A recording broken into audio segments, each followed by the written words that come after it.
Good afternoon, ladies and gentlemen. After yesterday's summit sessions and today's deliberations, we have drawn out the findings of this summit, and the same shall be presented to you by Shri Savio Medera, former international footballer and Technical Director of Sporting Club de Goa. Savio.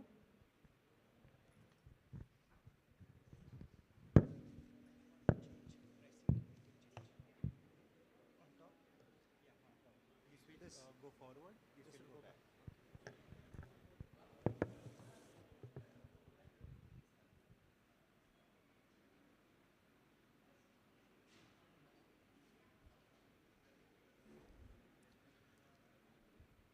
Good afternoon, everybody.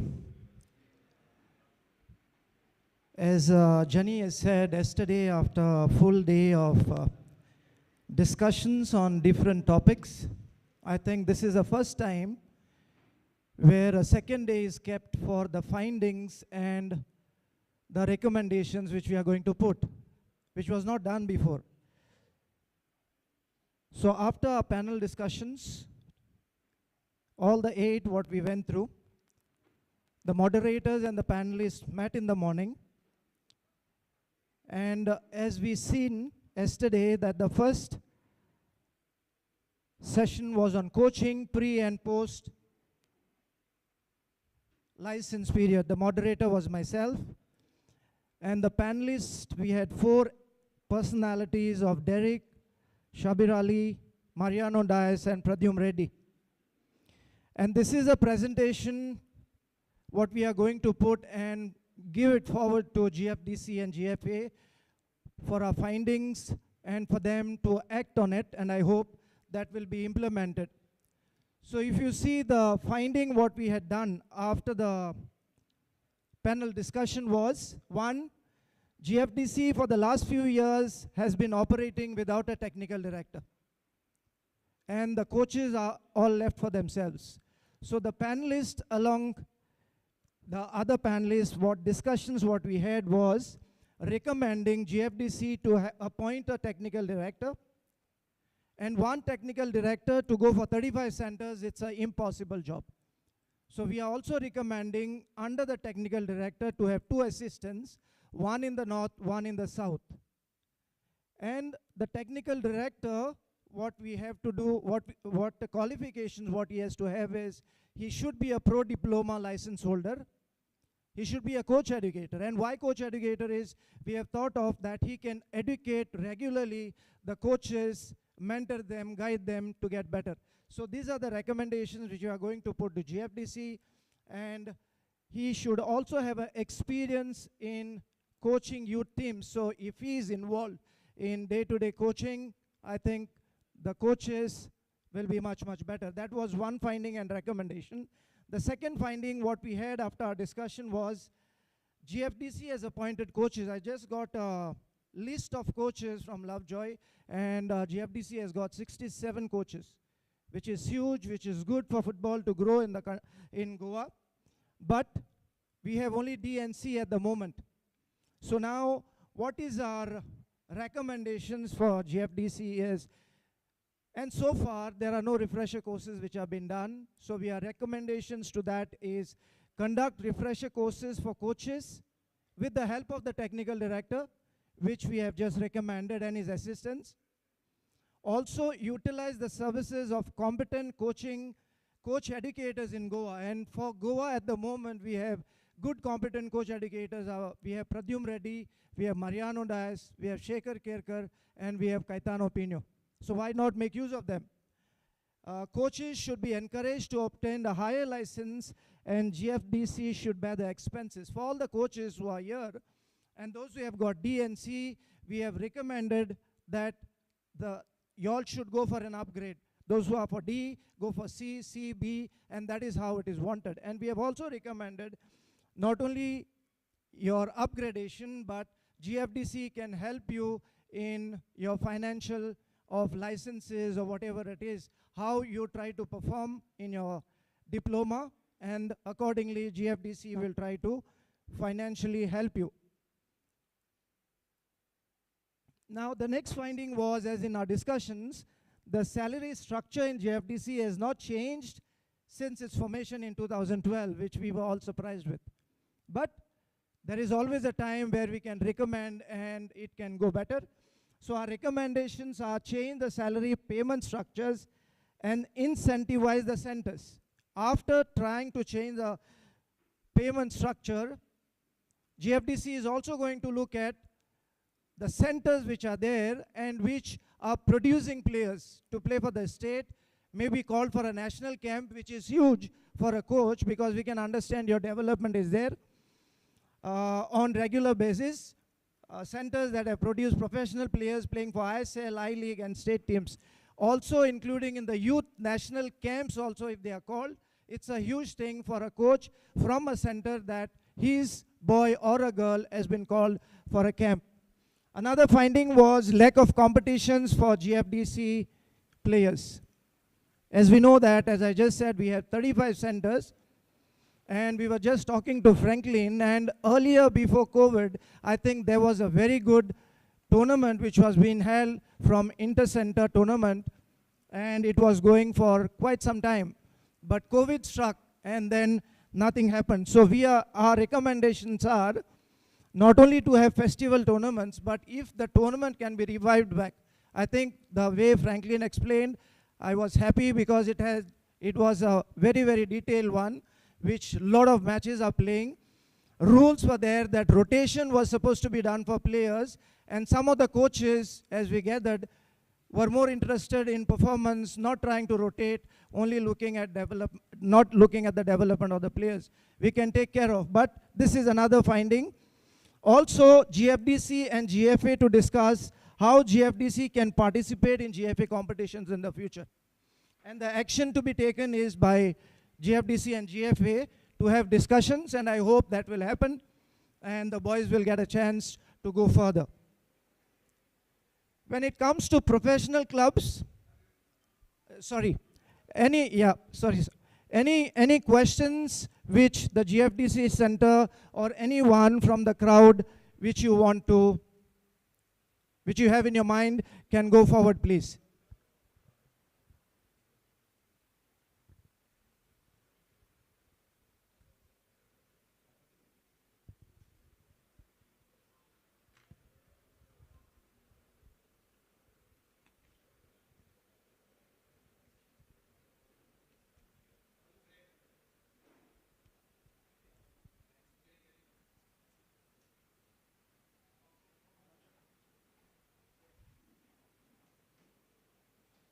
Check.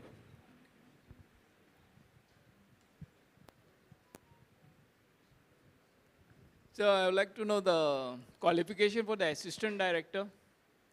Assistant technical director, Yeah. it should be, if we have a technical director who has got a pro, he should be at least a A, because we are not only taking him, we are preparing him. If the technical director leaves, he should be taking up the responsibility.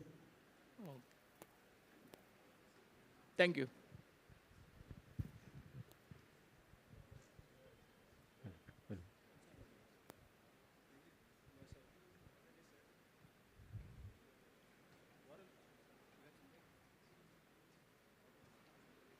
Jalmi किधर है?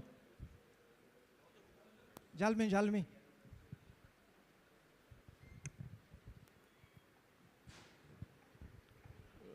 Clubs should step out for connect with the community, and there is engagement of fans that want to show support the teams and stadiums. So what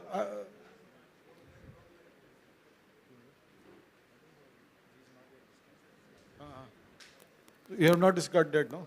This topic is going to come next. Okay. The previous slide. Yes. Sir's point was on professional clubs. Okay. Not yet. We are just waiting for it. Coaches, I request you, sir, Savio is there. There's a lot of findings that has come up over here.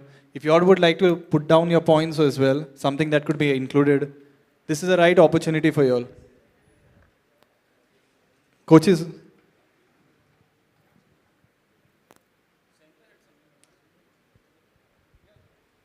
Yeah, once again. Sir, why can't we have inter-center matches every Saturday between the closest centers? That is what our recommendation is to Franklin, as I was just saying, when he explained to us before COVID, the inter-center tournaments which you are having, to revive it back. That is what we have recommended, and Franklin will take it up to the management and hope it gets revived back again. Yes, it is, you're talking is of the tournament, but regular practice is there. Now we practice for 5 days. On Saturdays at least we can go to the other center and play friendly matches. I think the call has to be taken by the GFDC center, because every Saturday if you want to play with another center, the costs will be included. So I think if the budget is there, I think that would be the best, Frankie, what you have suggested. So regarding the recommendations that you have given for festival tournaments, I would like to say that if GFDC and GFA together, have these groups and then take them out of the state. So we have a state exposure also. First of all, we will try to see this thing is sorted out between GFA and GFDC. And Okay. once that is done, I think that would be better. But I think a valid point what you have, the moment they go out of the state, it will always help them to understand and to try to get better to play competitions.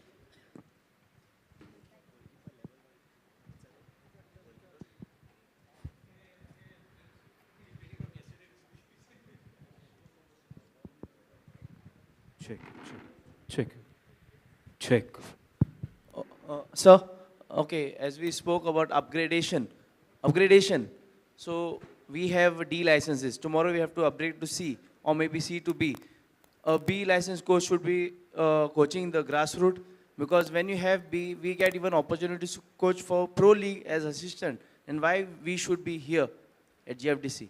I'm just asking. Yeah, good question. But what we have recommended for Franklin in our findings, in our recommendations, now if GFDC tries to fund you in your license, you have to have a bond of at least 3 years with them. You just cannot leave and go where they are trying to put some money on you, and after 3 years, if you have an offer, why not you leave for a better position?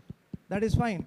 But at least see that you upgrade yourselves, especially those who are at D, and that will be taken care by the GFDC. And once they are doing it for you, I think it's fair enough to see that at least you stay 2 or 3 years with them. And then if there is a chance for you, if you get a higher package, why not leave GFDC and go for higher? Completely agree. Okay. Thank you. Good evening, sir. Good Sir, evening. I had a question with regard to the upgrade of license. Now, according to the provisions of GFDC, there's a provision from D to C, C to B, and B to A. But when we have down now goalkeeper level 1 license, now that is also a upgradation, because we have gone through a test, we have gone through a course, but there's no provision for goalkeepers level when we upgrade for goalkeepers. So our salary structure remains the same, although we have upgraded to a goalkeeper level 1 license. So that, if something could be done with regard to that, because for us, even that we consider as our upgradation. And second point, sir, with regard to we are paid on hourly basis. So when the structure of the salary is changed, if we can be put into a contractual basis, so what happens, it could benefit both ways. It could benefit the GFDC and or us, because we are under contract, and instead of paying hourly. If that could be done, I mean, the technicalities of that could be looked up to how it will be done, whether it is hours or in a year, how the contract is renewed. I wouldn't know that right now, but it could benefit the coaches in a long run, I feel. The hourly payment which was there, which we have discussed, which is not right according to what we have discussed. Because we coaches are also not to be respected only for the hour which you are working for. So we have discussed that, and Franklin will take it up. We will try to see that you get a monthly salary according to what you have been paid. But Franklin, if you can note down what he has got a valid point for goalkeeping level 1 to level 2, if there is no salary structure which is there for the other licenses, then it's not right. So we will try to put it across. Just note it down. Yeah, we have noted it down. Thank you very much. Thank you, sir. For your recommendation.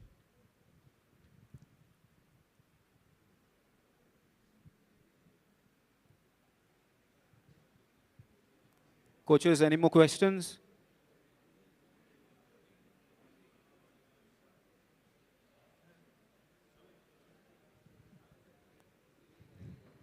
So, in case any coach who is going to participate in nationals and all, then what should be the criteria to replace the coach at the center? From the center where GFA has asked him to coach the youth team or national team, state team you mean? Yes. I think you should be allowed, and maybe this point also, if he is allowed, as we have told them to incentivize the centers and the coach, if some player is being called for the youth camps, national camps, state teams, or they go for a higher in the future, I think that also should be taken care of. Okay. And something extra should be given for the coach. Because of your quality of your coaching, the state is asking you to come and coach the state team. So that will be surely taken care of. Yeah, thank you, sir. And also regarding the goalkeeping coaches. Now earlier, a goalkeeper coach used to travel whole north or whole south. So what about that? Because goalkeeping, the department of goalkeeping is, I think, neglected. Yes. So Bhajan, you note down, we will also try to recommend for the future coaches which have been taken in, if we can look for more goalkeeping coaches, so at least we have 4-5 in the north, 4-5 in the south, where they can move. It will be much better rather than having one and to look out of all the centers, not possible. So another recommendation which we will try to put besides the one goalkeeping level structure, we will also try to put in the recommendations with GFDC management. Thank you, Frankie.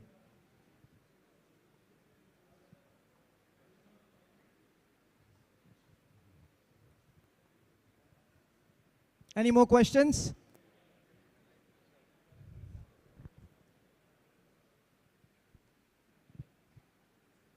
Can we go forward?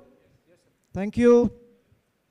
So we come to professional clubs, the second session of the day yesterday, and the topic was changes in the football landscapes, problems faced, threats and expectations.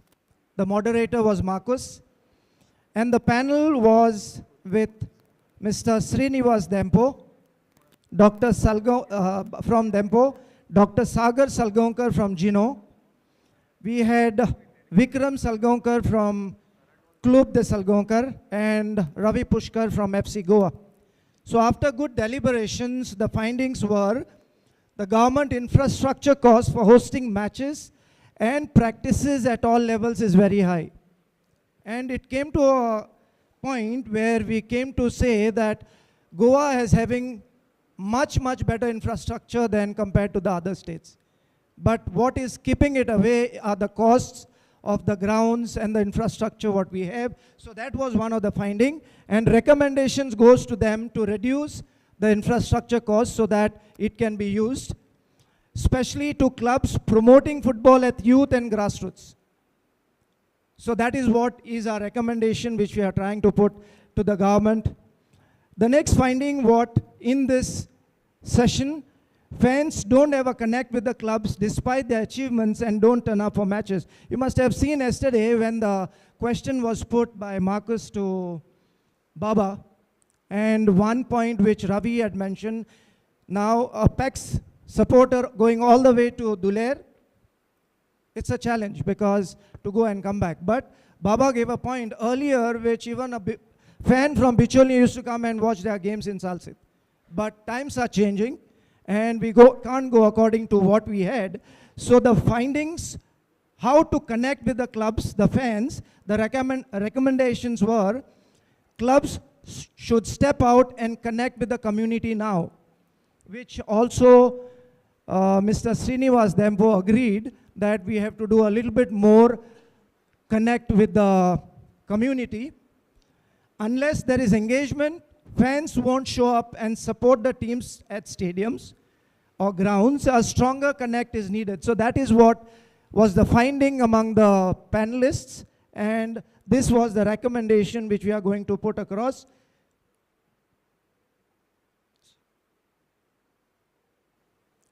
The third one was the finding, over 20% of the stadium capacity tickets are given as complimentary. And not even 5% of the ticket holders turn up at the stadium.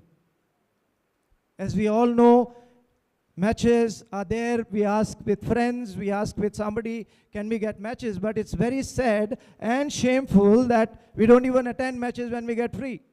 So the recommendations are reduce the complimentary tickets, follow the international patterns where the number of free passes is minimal.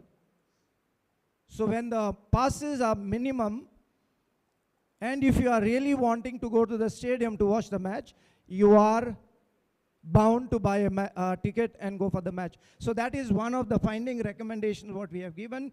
The fourth one was, despite social media growing at an alarming rate and having a major influence on people's lives, Goan clubs have been slow to use of it. And the recommendation is, clubs should put social media to better use and connect with its fans spread all over. The discussion was yesterday about how you can connect with handles of Instagram, then Twitter, which is changed to, and this is what is the finding what we are coming up with. Another finding which was done is many fans find the match timings inconvenient due to inadequate public transport and office work hours. And if you see the timings of ISL, it is starting at 7:30. People coming from far can find it difficult, but our recommendations are preferably have the matches on weekends and not on a weekly basis. That is what is the recommendation, which we will see how far it is going to be. The last one in this was finding, as pointed out by FC Goa, they are being charged a very high amount for usage of Jawaharlal Nehru Stadium, where they host their home matches, while places like Odisha, Northeast, Bengal, Hyderabad, others are giving the grounds for free at times or subsidized rates. This leads to high cost of tickets in Goa, because all of us are complaining the ticket prices are very, very high in Goa. But FC Goa has to spend about more than 45 lakhs in a match to host. So imagine how are they going to go ahead with if every time they have to spend so much of money. So the recommendation is FC Goa should not be treated as a purely commercial club, as they are incurring heavy losses at present. They are the only club from Goa in the Indian Super League, which is officially the top tier league in India. So recommendation is, can the rates of the stadium hosting matches be subsidized? And if that can be done, FC Goa is surely going to see that the rates, ticket rates are also being taken care of. Now, any more questions which you have on professional clubs? I think Inas, you had one. Check. So mine is a suggestion. Like, if you go to see last 3 months, there were so many inter-village tournaments. If you go to see, now recently we have gold silver trophy at Naveli. There were nearly 5,000 spectators. If you go to see Girdoli, Chandor, they are also, for the semi-finals itself, there were nearly 3,000 spectators. If you go to see Raya Sporting Club tournaments, there were nearly 10,000 spectators. So my suggestion is that you all should, get them, the organizers, one meeting, like what they are doing to get the spectators there. And the professional teams or the clubs, what I'm saying, we should have the home matches on their particular grounds, or the home team should play on their ground. So that is my suggestion as such. Thank you. GFA has tried their best by opening up the gates, by keeping matches free for Bandorkar, and whatever league matches also are happening. But it's surprising that even after the gates being open, crowds are not coming, which we all know, which whatever you said, Inas, is very true, because why inter-village? So one thing what we had discussed was inter-village can be more because locals are playing, their whole family is trying to go, their neighborhood is trying to go. That is what, if you remember, I think if I can recollect, Baba had mentioned why Dempo, Salgaonkar, why not Mapsa, why not play in the name of the villages? That is what was his, one of the suggestions what he has got, and your suggestion is right, because when we get people storming to see games in Intervillage. Why not here, even when the gates are open? So only one reason what I can feel, as I just said, because they are locals, their families come, their friends come, and that is how the crowds are there for Intervillage tournaments. So can I move to the second clip? Yeah, the media.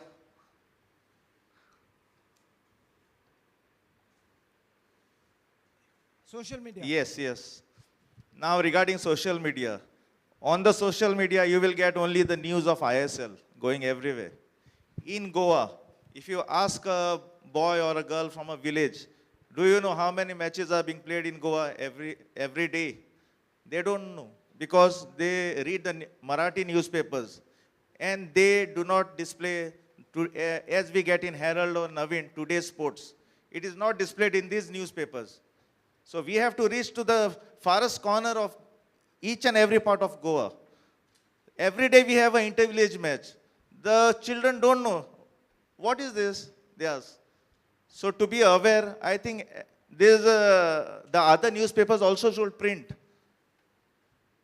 Maybe it is inter-village match, maybe it is age group match, maybe it is GPL. All these things should be displayed. Media is not covering. Then they come to the coaches and ask, is there any selection?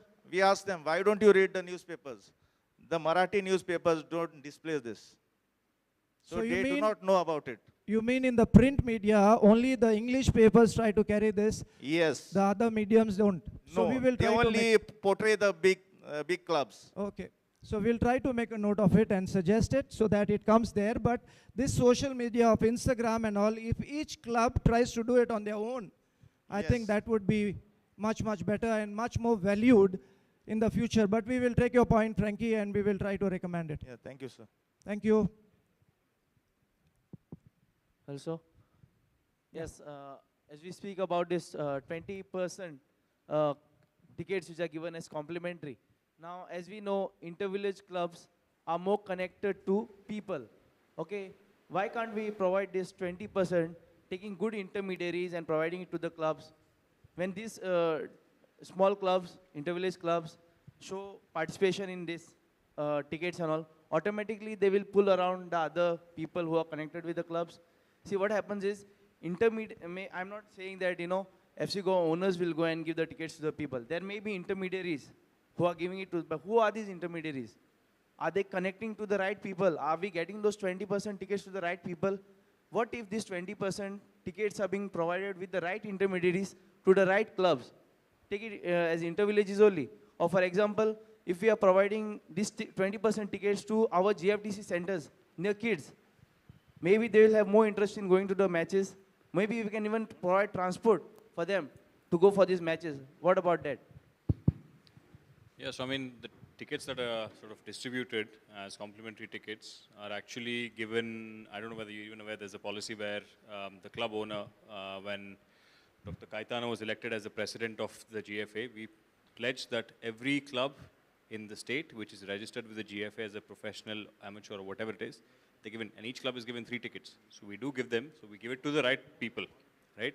But beyond that, there are also other elements, right? We also have to get permissions, etc. and everything. It also has to go to government offices, government officials, and other people as well. Now, we cannot say no to them because we're also using their infrastructure.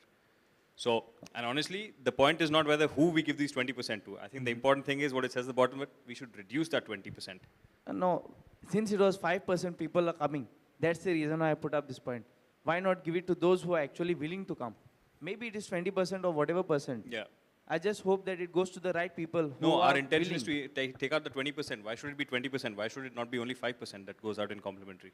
5% should go to the people who are paying to be a sponsor of the club and so forth, because they're paying for those tickets in an indirect way. So they should. But why should everything else be complimentary? No, not just complimentary. I'm just saying, since they do not turn up, that's why. No. Goa is gracious enough to give 20%, I would say. No, we don't want to be that gracious to give out 20%. We want to bring that down. That's the whole point, that we want to bring it down to 5%. Okay, but then That's again, our entire point. We don't. So, this 20%, Ravi, can I take it a little bit? Sure. Yeah, this 20% you are talking about for village clubs, every club should get, you mean? No, not every club. Whatever, even if it is 5% also, why not give it to those clubs or who are interested, who will literally turn up in the stadiums? Yeah, you to cannot see. say who's going to turn up, but according to GFA, every club gets 3 tickets which are there. And it cannot go more than that. Then how are they going to survive? If it is 5% for every club, we have more than 100 clubs No. in Goa registered. Not every club. Even if they're providing it for 5% also, with the right intermediaries, let these tickets go to the right people. Right, That's what so my we question. give GFA close to about 500, 550 tickets, right? For the number of clubs that there are, right? You're saying that they would all turn up, correct? The redemption rate for that is not more than 55%, 60%. So I am giving it to a football-loving audience who are invested in the sport, who play the sport, who also conduct the sport. And even then, they're not showing up.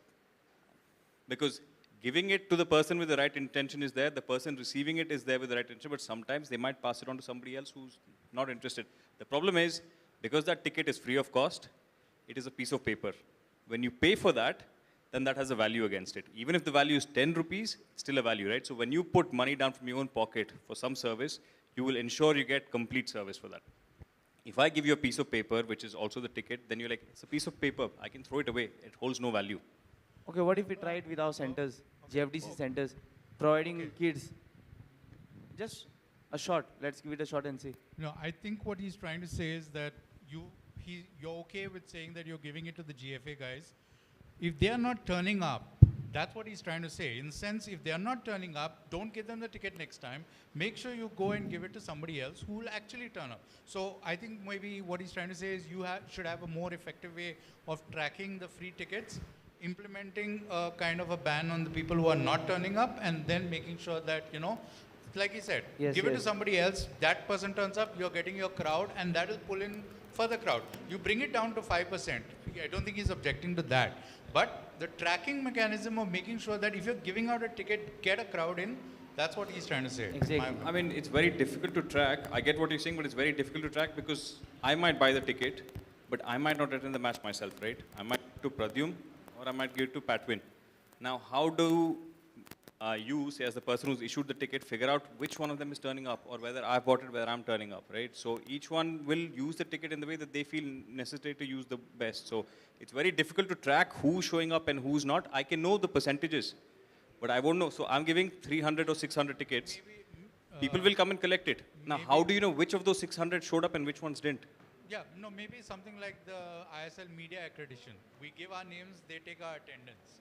So the same way, if you're giving out the name, tell who you're giving it to, that person has to come in somehow. See, it might be a little bit of an inconvenience initially, but once you get your crowd, then you don't need to bother about it, and then you can go lax. Yeah, I mean, I get what you're saying, but it's very tough to implement because the volumes are high. Like media accreditation is 30 people. Here we're talking about close to, 20% of the stadium capacity is talking close to. Down to 5. My intention is 5. Ideally, I would like it to be 0, but we have to do something. So give her the 5.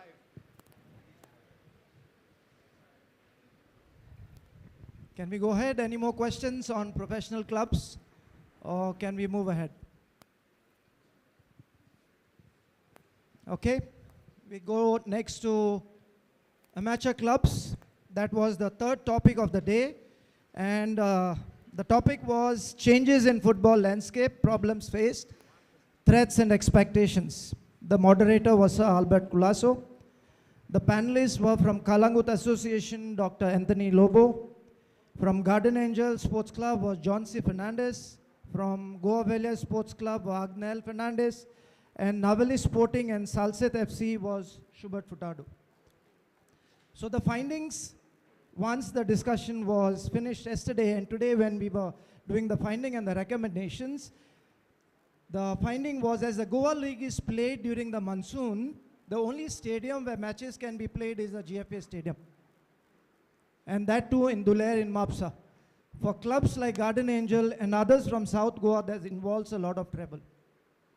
The recommendation was, if the government, along with SG, should build at least 2 artificial turf grounds in the north and south with proper facilities like dressing room and the sitting capacity. And proper artificial grounds, we are talking about proper football stadiums, no track or anything. So that the stadium is compact That is what is the recommendation which we are going to give to the government, which will see that the travel is cut down from south to north, north to south. And the action has to be taken by SAG. The next finding was many clubs who have been doing a lot of work for many years at the grassroots and youth level are training on their own and face the problem of not having proper coaches. The recommendation is GFDC centers, if they can tie up with local clubs and schools to provide the necessary technical and financial support. That is a recommendation which we have put. Don't know how far we can go ahead with that and whether it will be action against to be taken by GFDC. The third one was very few new players are coming up as they are losing interest in the game due to other easily available entertainment options. And the recommendations given are school headmasters and authorities doing along with the parents should try to impress on the young children that social media and health benefits of practicing sports regularly. It's a big challenge with the parents, big challenge with the a big challenge for coaches because we can't see much of the kids coming on the field, but that is what is one of the recommendations what we are giving. The fourth point was in finding due to increase in the clubs at all levels, the number of matches have increased and quality has been compromised. And the recommendation is there should be a temporary moratorium on affiliation to new clubs and GFA should review the performance of the existing clubs. What has happened of late is because GFA is encouraging clubs to come, especially at a younger youth groups, 13, 15. There are village clubs who are coming, which is good to increase participation, but is there enough quality in that?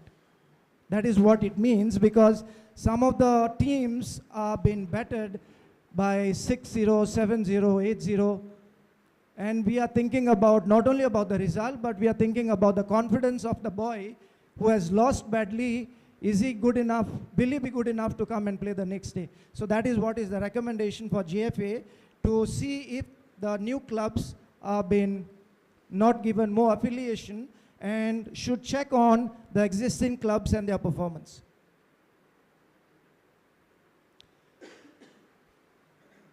Officials, another finding, officials of many clubs due to continued presence in their managing committees have become lethargic, staying at the clubs for too long, taking everything for granted. And the recommendation is clubs should rotate their officials regularly and approach competent people in the locality to support the clubs, particularly in new technology and social media. Get younger blood inside, keep rotating so that new ideas do come from the younger generation which do come in. Another point finding which was discussed, clubs are always looking for funds for their activities. Recommendation is clubs should be in the active register of SAG so that they can avail of grants and other facilities. Some clubs, they are lacking and they don't know that there are a lot of grants which are available with the sports authority, but try to see that, go through the rules and try to avail of these facilities which are there. Before we go further, any questions on amateur clubs, on the recommendations and the findings?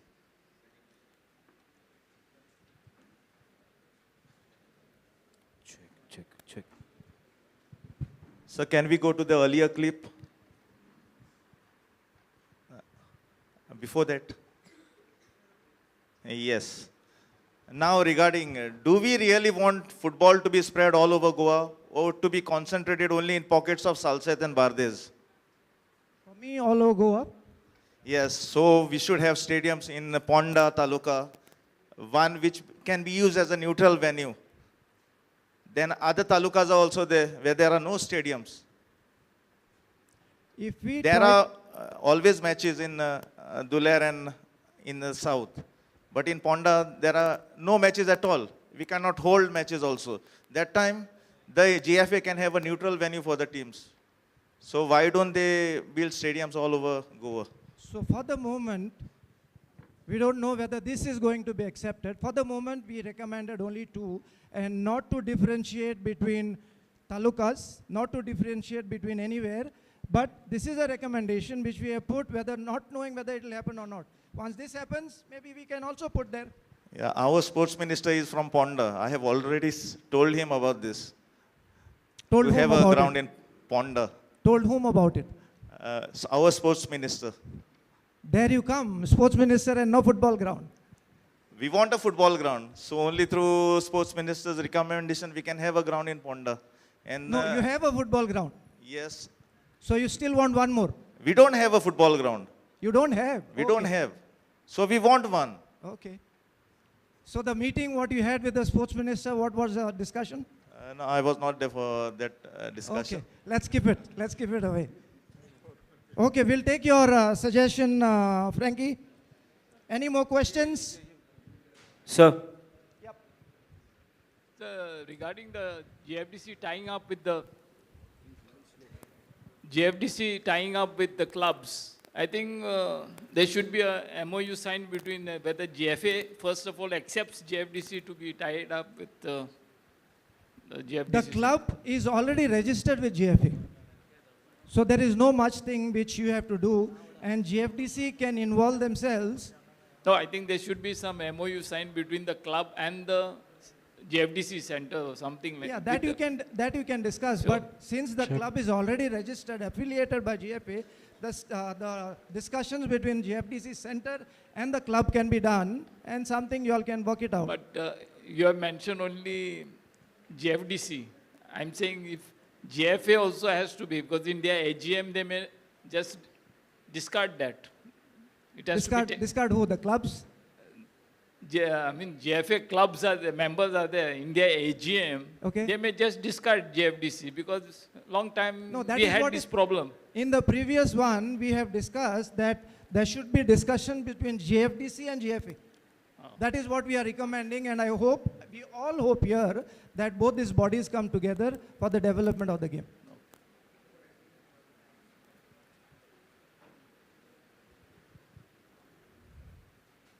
Can we go further? Okay. So the player's perspective was the fourth topic of the day, and the moderator was Lecter Mascarenis. The panel was all ex-players, Bevan Di Mello, Keenan Almeida, Denzel Franco, and Brahmanan Shankwalkar. The finding was, after finishing their football playing days, many players are unemployed and facing financial hardships, which we have seen so many.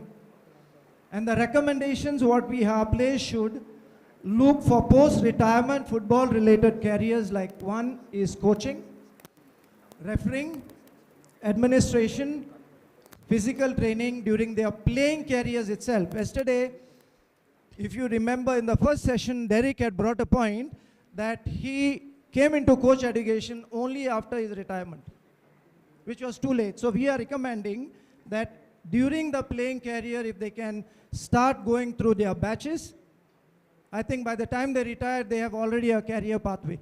So that would be very, very good for, and there are many which can be chosen. The second point, which is a recommendation, government to provide employment opportunities to retired players and to fill up the sports quotas in government departments. There are quotas which are supposed to be there, I think 4% or something in the government, so that GFDC, if they can try to see who are the ones who are really needed and fill up those posts which are there in sports quotas. Players should also be aware of job opportunities in central government institutions like customs and central excise. And we have a very good example where the moderator himself was there, superintendent of customs. So I think Lecter can give them some tips to be there. Right, Lecter? The other job quotas for players who win national level competitions at the senior level and represent the country, which is one more recommendation, which would help the players after their playing career. They have something to look for, and to avail of skill development opportunities provided by private and government sectors. This point was brought up by Franklin, where there are so many skill development opportunities are there. If we can introduce it to the coaches, to the players when they are playing, so that they know that once I am retired out of the game, there is something for me to look for. The other finding which we came is most of the present GFDC administrators are currently gainfully employed and do not have time to administer their centers where the staff is not big enough. So recommendations are there. GFDC should appoint former local players as administrators if you can, which gives them also an opportunity to see for a job and to look for their careers in the future. The next, before we go further, any questions on players' perspective?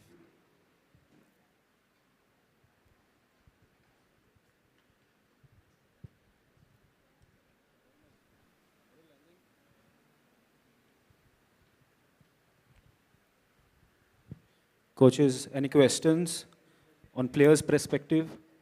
Especially the people who have been players and have the experience playing. So any questions from your side? Marcos? Rafiq?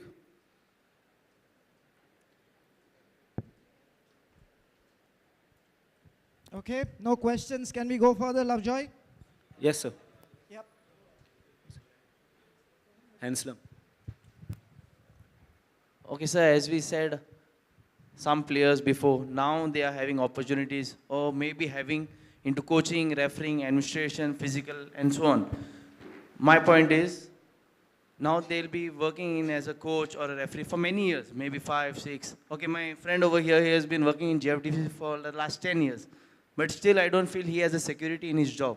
So at some point, don't we feel that they must have a permanent kind of a security? Because football is a very long way or long process.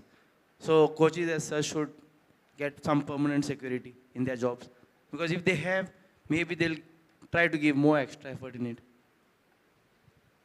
I think the call will be taken by GFDC, which we will try to recommend them whether they are going to be permanent or whether, frankly, you want to answer that? Yeah, because at the end, they were players before. And at some point, they have become some maybe coaches, referee, and so on. Because I would leave it to GFDC for them to decide, and that would be the recommendation or suggestion which I would give, and he had noted it down already. Okay, sir. Yeah, thank you. Any more? Okay, so we go to Inter-Village, the fifth topic of the day, and the topic was about inter-village football tournaments and their role in keeping football passion alive at grassroots level, and what more can be done in the present scenario. The moderator was Patwin Fizardo. The panel was from Raya Sporting Club. It was Francisco Cardozo. From Chandor Club, Joy De Silva. From Benaulim, it was Anthony Rodriguez. And from Sioli Marna, it was John Pereira. So the finding was most of the matches do not start on time, with teams playing each half of less than 35 minutes, thereby significantly reducing the playing time. Our recommendation to GFA is, GFA has to ensure that matches start on time so that each half is at least of 35 minutes.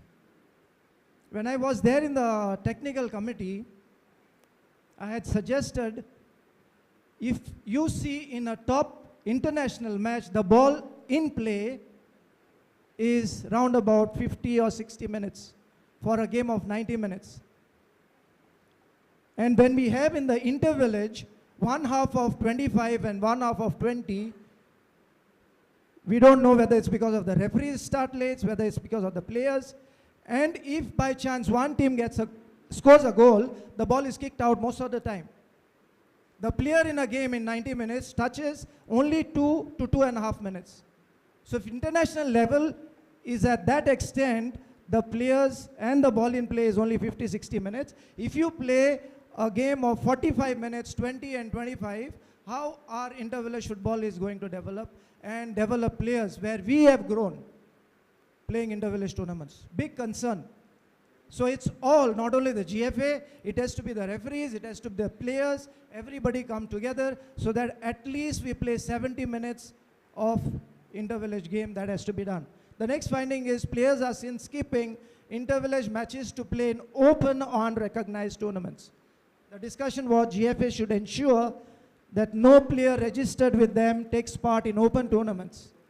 If anyone is found playing, strict action should be taken. There was some action taken in the last few years where players were suspended, they were asked to pay fines, the clubs were asked to pay fines.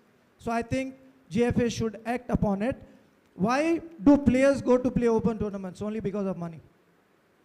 And the inter-village is suffering, so I think that was one of the finding and recommendation what we have done. The third point was inter-ward tournaments have stopped in many villages.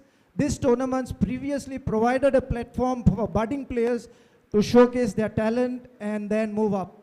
The recommendation are village clubs should be encouraged to conduct inter-ward tournaments on a regular basis, which gives a lot of chance for the youngsters in that particular village, in that particular ward, to take part and get better. The next one is quality of inter-village matches has dropped. Senior or retired players should be encouraged to obtain coaching licenses and take charge of village teams so that they can bring in some quality. A point to be debated, and it can go on for long, but just a recommendation is there. If there is somebody to guide, to mentor the young players, I think that would be a lot more better. The last finding is only one inter-club tournament is held at the moment. Only one inter-club tournament is held at the moment. So recommendation to GFA should look at the possibility of organizing more inter-club tournaments, particularly during pre-season, where the squad which is there can be rotated and the coach of the club can understand what is the playing combination, what he can get. So that is what we have recommended. Any questions on this topic before we move to the further?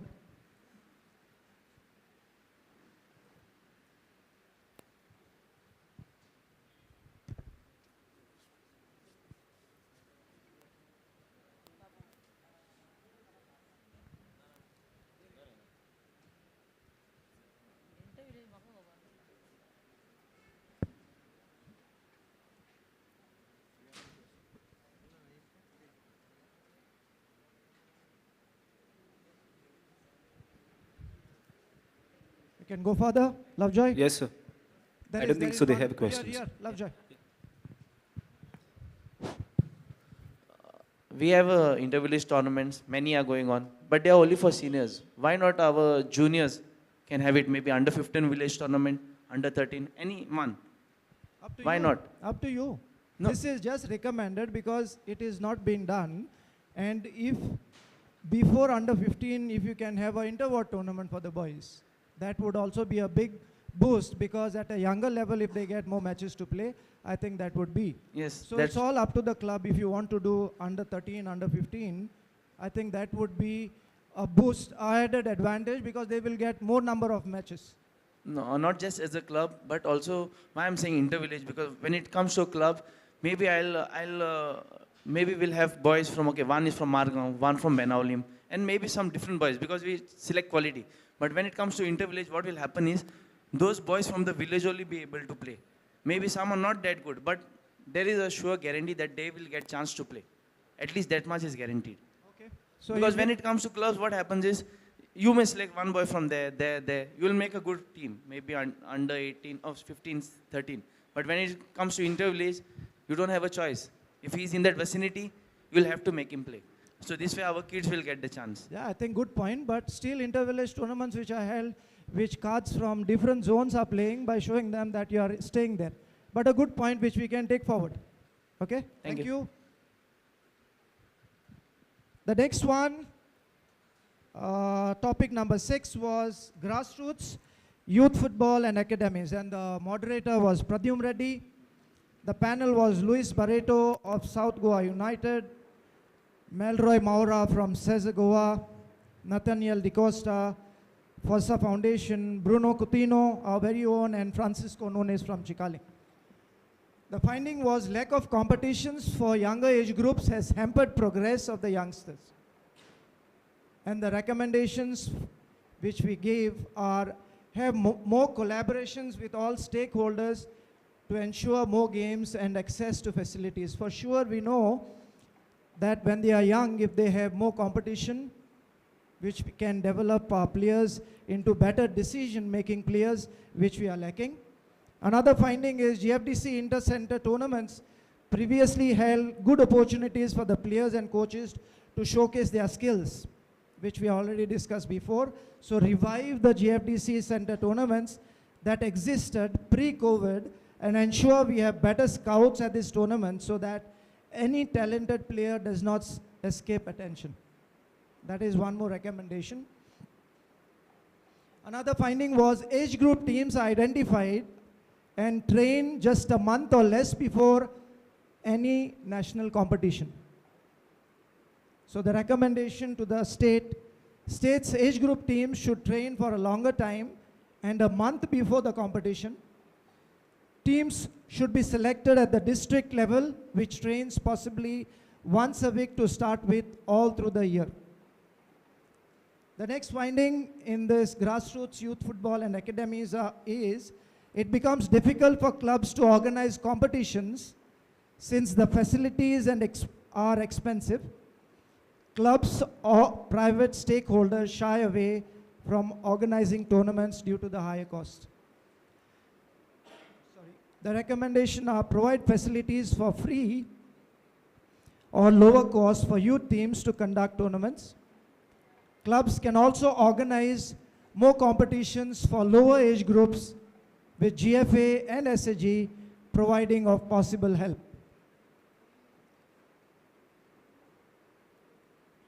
Any questions before we go for the seventh topic?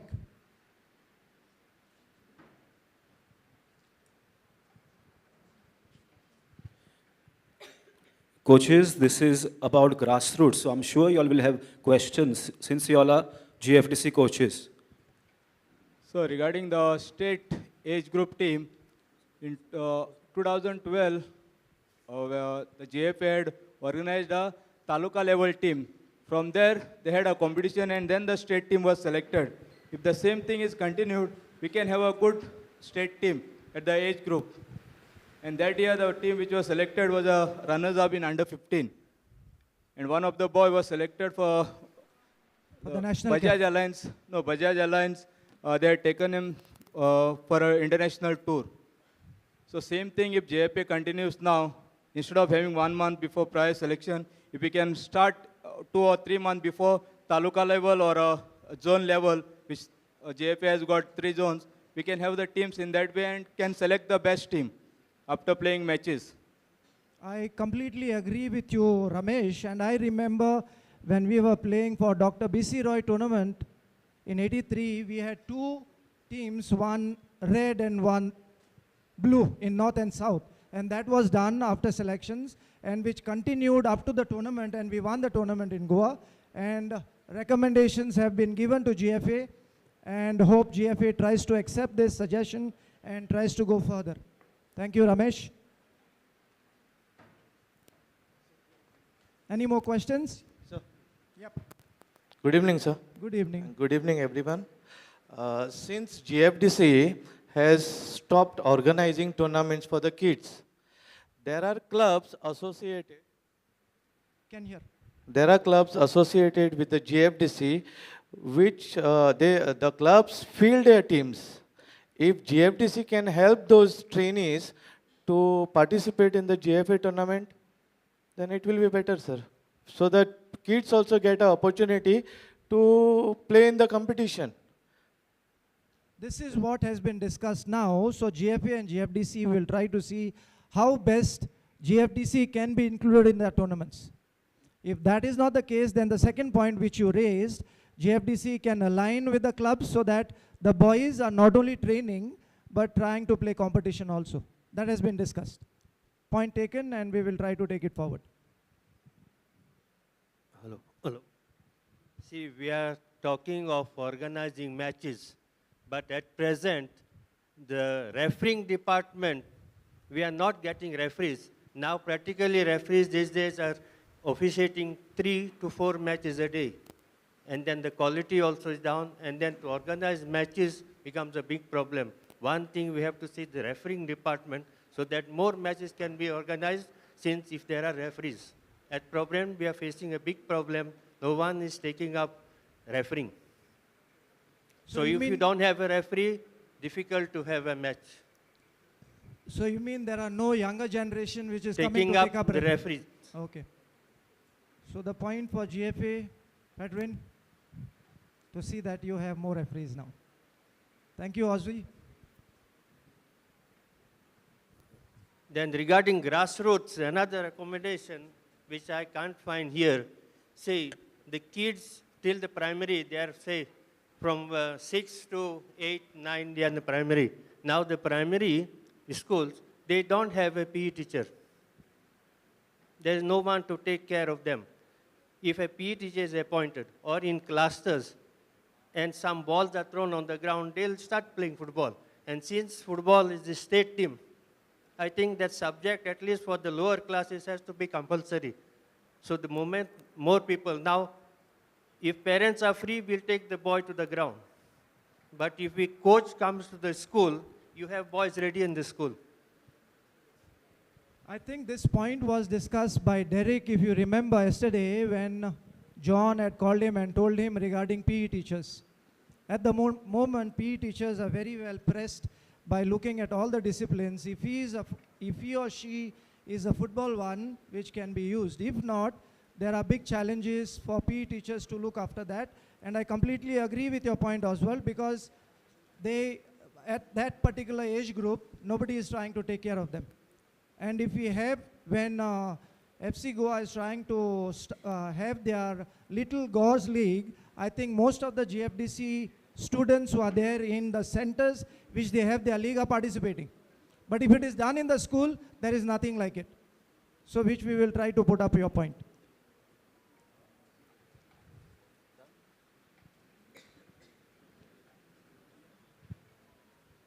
So another question. Yes, please. Yeah, good evening, sir. Good evening. So in the age group competition, in the under 13, under 15, under 17, in the Division 1, we have lot of matches. But in the Division 2, the number of matches are very less. So it affects the development of a child who is playing in the Division 2. And it is not that we are getting good players from the Division 1 only. So there are good players playing in the Division 2 also. Like we had 2 players who were playing in Division 2 in our team last year. So those 2 players were selected for Dempo. And then they went on to play, they are selected for Bayern Munich, that tournament is there, they are selected there. And last year they played only 4 matches in the Division 2. So it affects the development of the players who are playing in the Division 2. So the number of matches, if we could increase, it will help in the development of the players. Ultimately, they are also the players who have potential and who can go on to the higher divisions. Yes, the idea of having 2 divisions from GFA was to see that not to have one division and to have all the teams, and some teams who are not very, very competitive and get lost by, as I was just talking. If my Sporting got lost in under 13 8-1, but there are separate. But there are teams which lose badly, so that was the reason what we were looking, GFA is looking at, to build a platform for them and then to take them to Tier 1.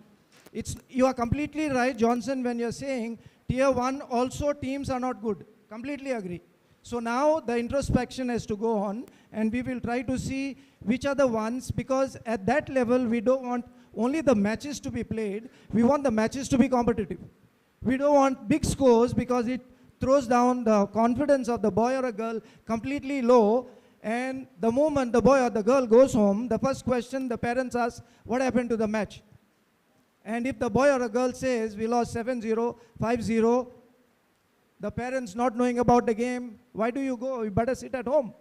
So keeping that in mind, I think that was the idea of having 2 tiers and not to have more separate things.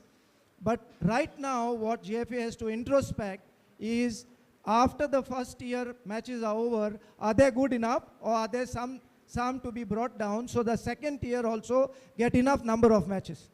That is what we will be discussing with GFA to look into. Johnson.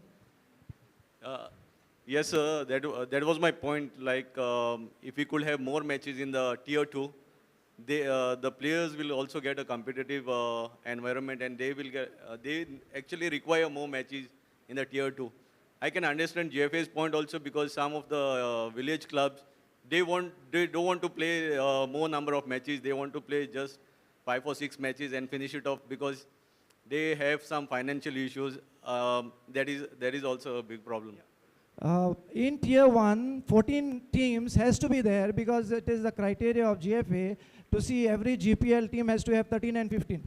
So 14 matches are teams are gone there. So still 3 more teams are there besides this 14. So in the second tier and in the first tier, after the competition gets over, I think introspection has to be done, and then see that second tier also gets enough number.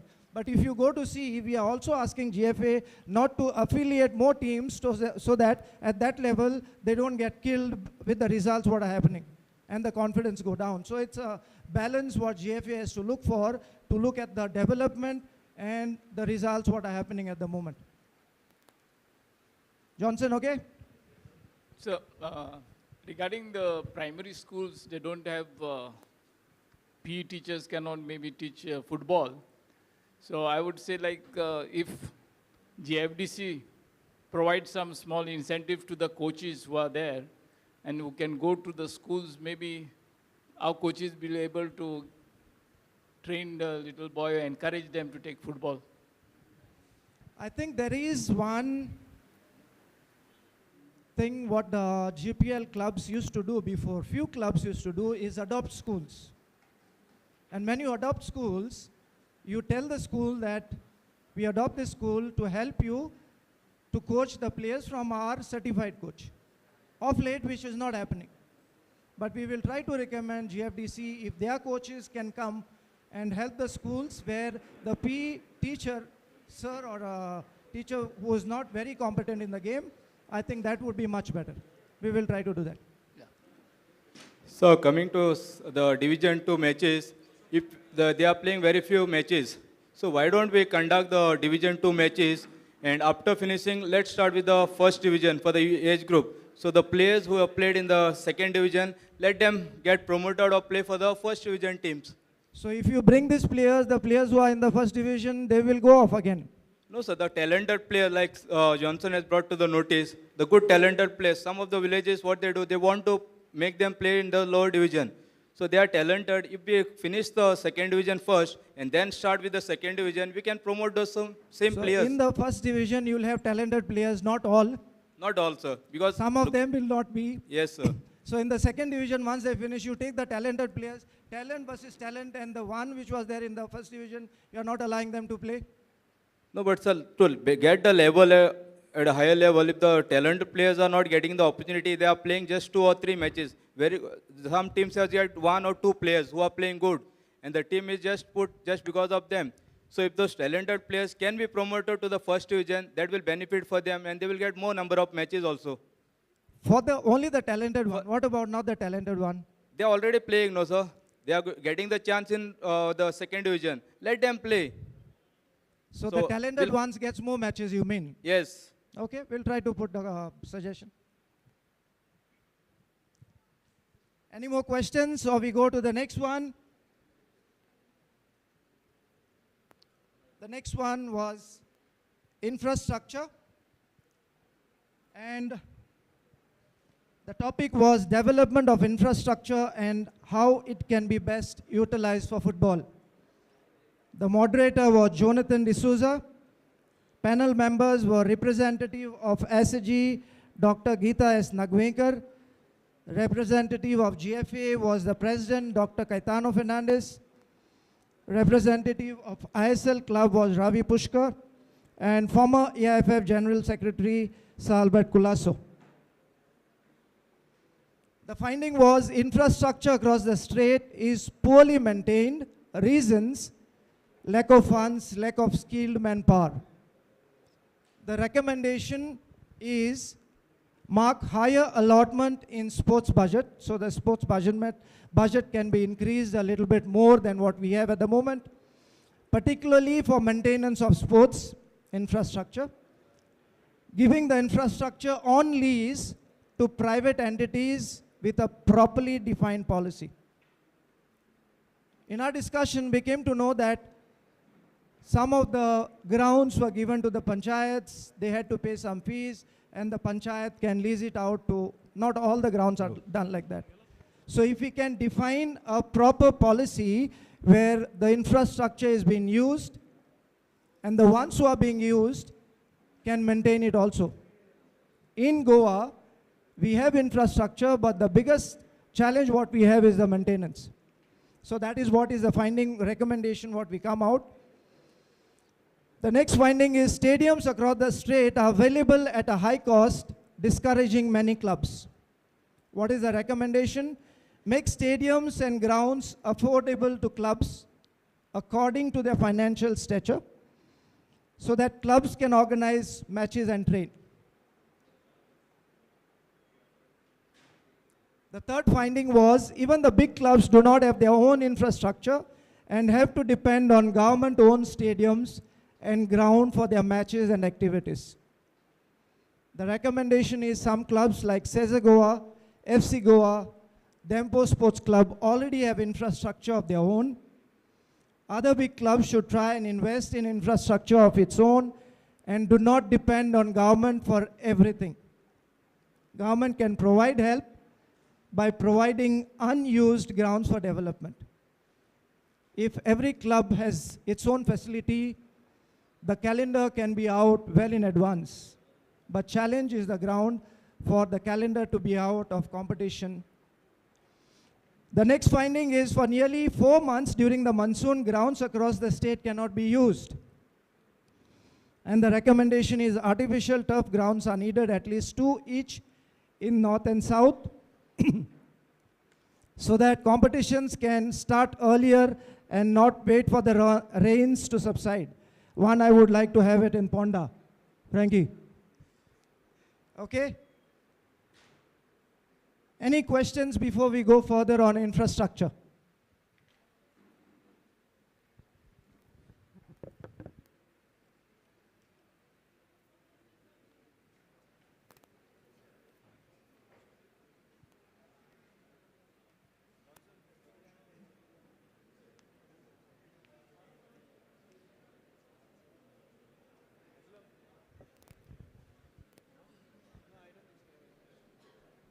Coaches, any questions? Center heads? No questions, So I didn't Lovejoy? show. Okay, we can go forward. The last one for the day was about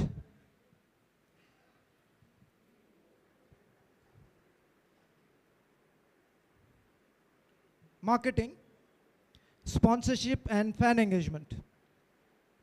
The moderator was Rahul Rodriguez. The panel was Yannick Culasso, Mandar Thamne, and Aditya Datta. And the finding was football is understood, indicating there is massive untapped potential for both clubs and the GFA alike.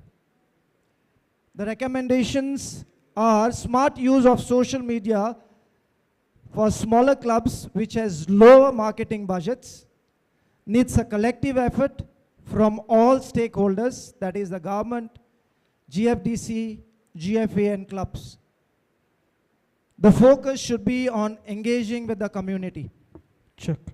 The action to be taken are bodies from GFA, GFDC and the football clubs together.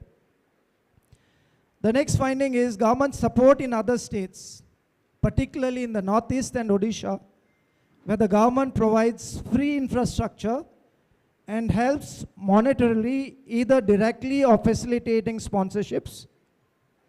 Another example is the Meghalaya government, which has set up 12 full-size artificial turfs, and 12 more are in the pipeline and are available to clubs for use. And the recommendation, government to help football clubs and association through corporate support, possibly pharmaceutical companies, Goa tourism, etc.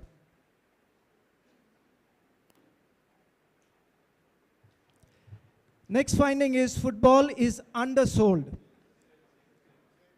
indicating there is massive untapped potential for both clubs and the GFA alike. The recommendation are smart use of social media for smaller clubs. Only one? Sorry. Okay, any questions on marketing? On this last slide and the last topic for the day it was.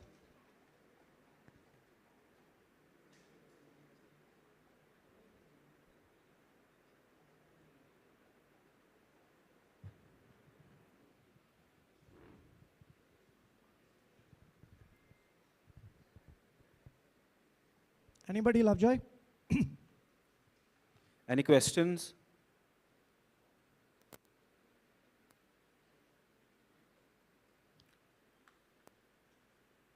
So I think we can move forward. They don't have Okay, questions. so that's the end of the findings and the recommendations which we will share it with GFDC and GFA to take it forward. I thank each one of you, especially the coaches and the audience who are there here to participate and to discuss and debate. Good questions, and we will try to see these recommendations which we have suggested. As I said, we will share it with GFDC and GFA. Thank you very much.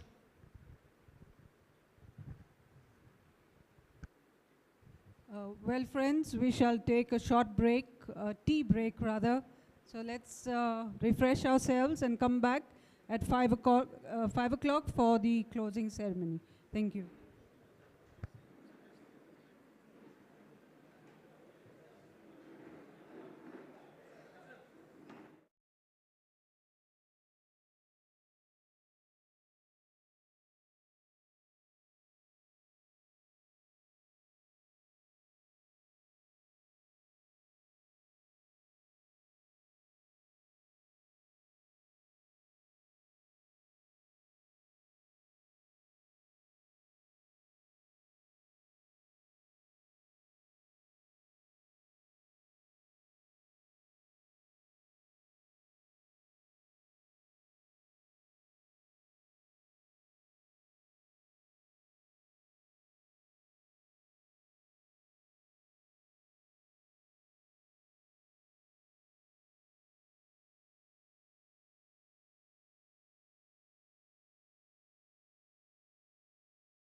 Check.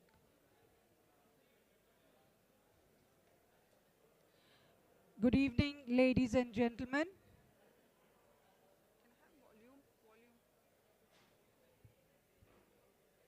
Volume, yeah. Check.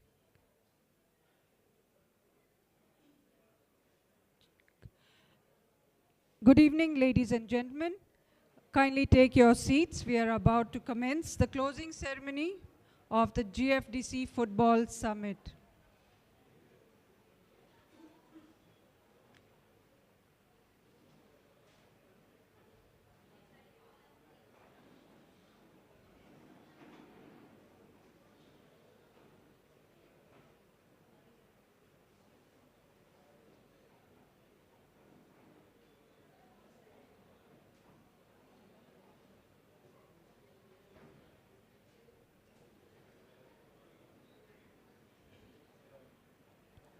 Ladies and gentlemen, welcome to the closing session of the GFDC Football Summit and the presentation of the findings.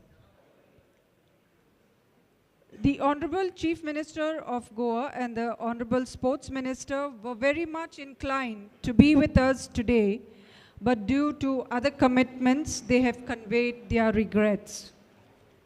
We are honored but to have amongst us Shri Digambar Kamath, the Honorable MLA Margao, the former Chief Minister of Goa and the chief guest of today's function.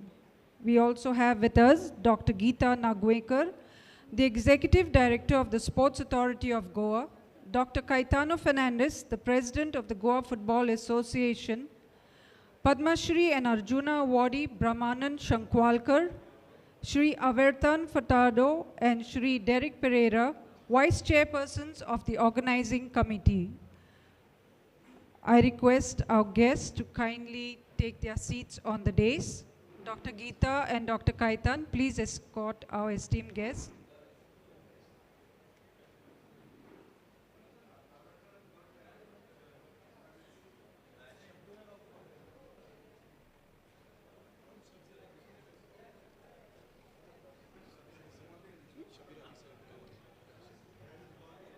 Shri Shabir Ali, Dhyanchan Awardee, please be present on the dais. Thank you.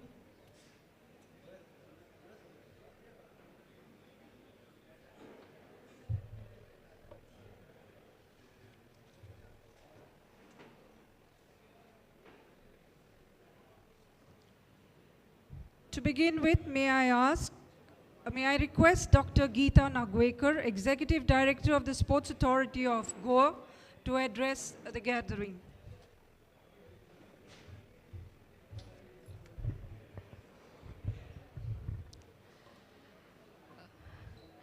Wishing each one present here a very good evening. Well, let me start by expressing my delight seeing the presence of this august gathering here at this summit closing ceremony. Warmly welcome our chief guest, Honorable MLA of Margao constituency, Shri Digambar Kamath, who has been an inspiration for us and has been promoting various sport disciplines in Goa. The President of Goa Football Association, Dr. Caetano Fernandez, the galaxy of sporting stalwart. Padma Shri and Arjuna Awardee, Shri Brahmanand Shankwalkar. President of AWES, Shri Derek Pereira, Shri Shabir Ali, and all present here, all the sports, extensively experienced sports administrator, sports promoter.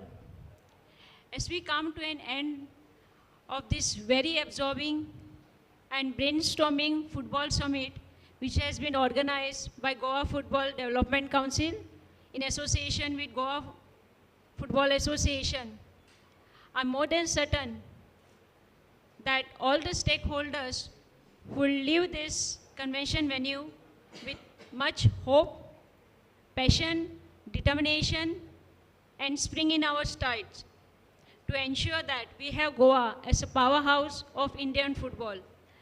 The various topics which has been covered in yesterday's summit are football coaching, professional clubs, amateur clubs, player perspectives, inter-village football, grassroots, youth football and academics, infrastructure, and marketing sponsorship and friend engagement will certainly help endure a bright future for our Goan football.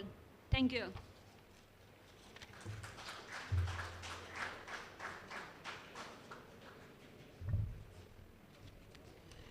Ladies and gentlemen, may I kindly request you to rise for a moment of silence in remembrance of Ratan Tata, a pioneer in various fields, and sports was one of them.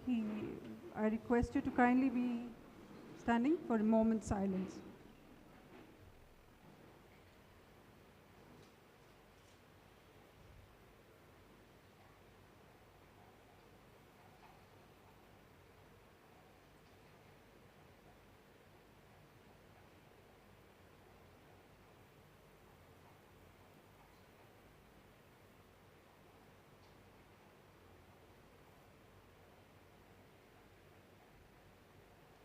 Thank you, ladies and gentlemen. May I request Alicia and Priyanka to present flowers of welcome to our chief guests and dignitaries on the dais.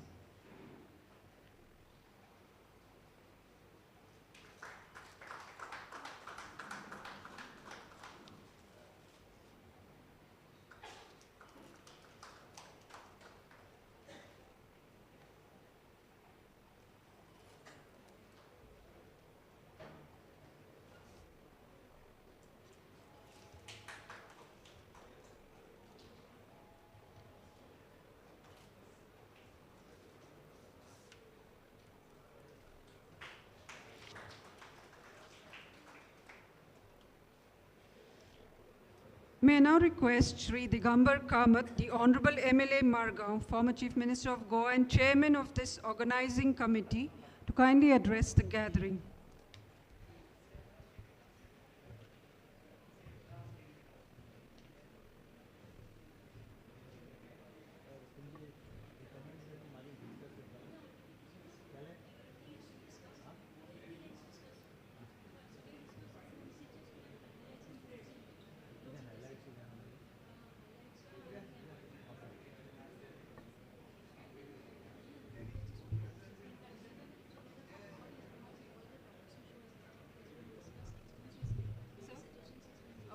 Just be seated. We'll just ask for a brief of the presentation and then you can speak.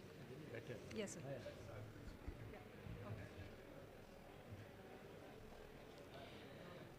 My apologies.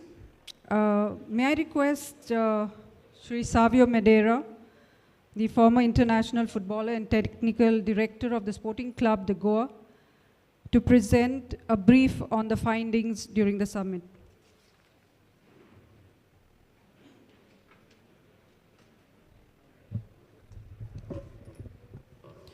Thank you, Jenny, and good evening, everybody. We had 8 topics yesterday discussed, and on coaching, the pre and post license period, we have given our recommendations to SAG that they are lacking in a technical director who can take technical decisions for the coaches and as an organization. Under him, we have requested or recommended 2 more assistants, where one can be placed in the north, one can be placed in the south, because there are 35 centers and for one fellow to cover it up is going to be a huge thing. We have also seen that since they have taken over, the refresher courses are not being done for them. So the technical director if we try to take him on board, he should be a pro diploma coach educator. He should be a pro diploma holder and a coach educator, so he can conduct refresher courses for them rather than getting somebody from outside. We have also discussed or recommended that all the coaches regarding their salary, which was not done from 2012, if that can be seen, if that can be increased, because it's 12 years what has been done. So that was one of the point which we had discussed. The other point which we had discussed was they were having tournaments, inter-center tournaments before COVID, and all the centers were having, and in the end the finals were played between the talukas. So that is what we asked them, if they can revive it back, because they are just training at the moment and not doing anything. Also, GFA and GFDC, if they can get along and see if they can participate in the tournaments where the action will be taken by GFA and GFDC. That is what we have discussed. Also discussed on, this is on the first session, pre and post license period. The second one which we discussed on professional clubs is the clubs had said that the infrastructure, the government infrastructure cost is a little bit more for them at the moment, which they can use. The infrastructure which they have mentioned is much more available in Goa than in the other states. So, but the cost is a little bit more, so which they have requested if that cost can be reduced, especially to clubs promoting football. Then a connect with the club, which the clubs are going to do to get in the fans, which we want to get them. Also recommendation from professional clubs are to reduce the complimentary tickets, because they take it and none of them try to come for the games. Social media, which we ask the professional clubs to touch on so that they can increase their fans.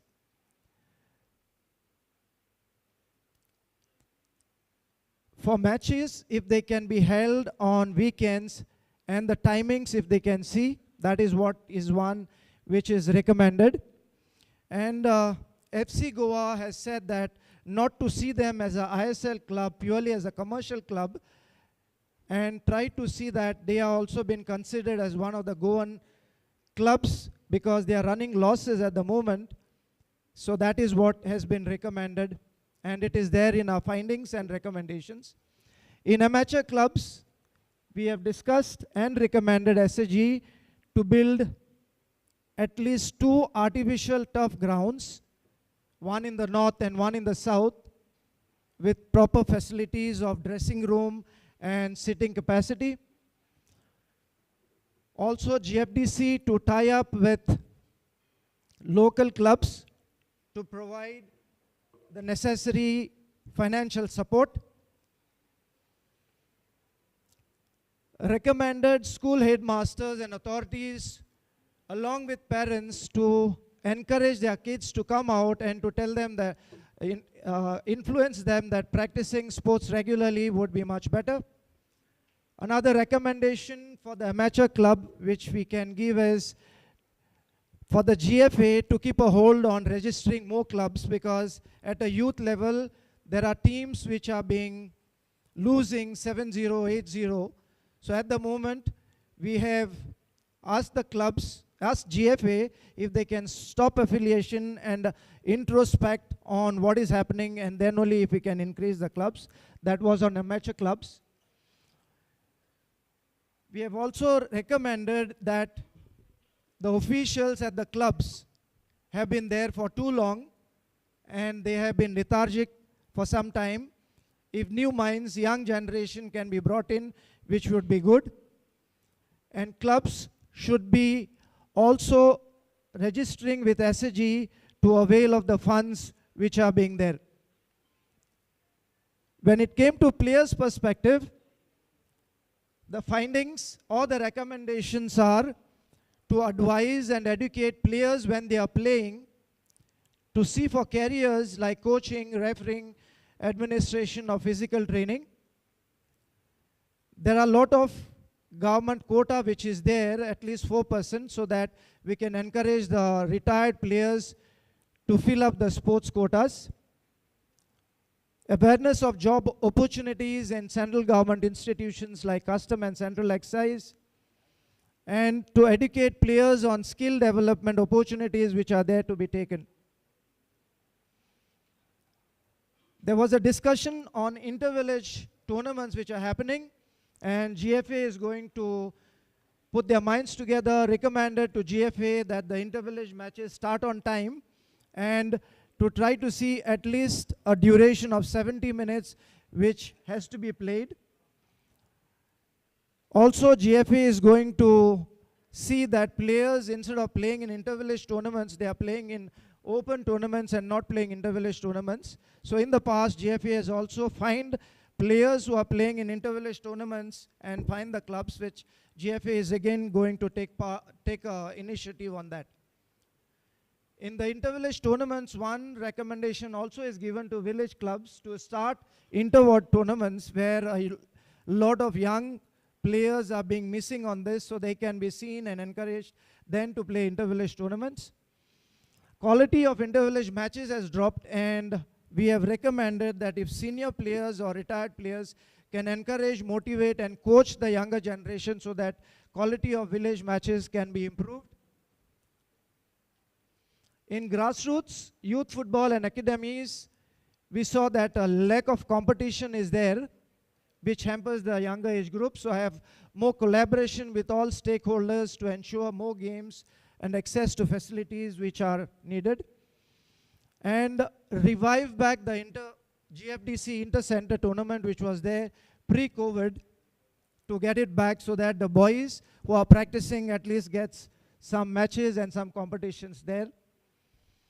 Age group teams identified, and we have also asked GFA if the youth teams to be prepared much in advance rather than just 1 month in advance before the tournament. So if they can spot talent when the school tournaments are happening, when the youth tournaments are happening, and have a team ready so that they can play, practice at least once in a week, and they are prepared for a longer period of time. The finding one was in grassroots youth football and academies was difficult for clubs to organize competitions since the facilities are expensive. So the recommendation are for free or lower cost for youth teams to conduct youth tournaments. In infrastructure, recommendations are higher allotment in sports budget can be done, which is not enough for the moment. And particularly for maintenance of sports infrastructure, giving infrastructure on lease to private entities with a properly defined policy, which is missing at the moment. Also, there was a finding stadiums across the state are available at high cost, discouraging many clubs. So making stadiums and grounds affordable to clubs according to their financial, that clubs can have their matches and use it for training.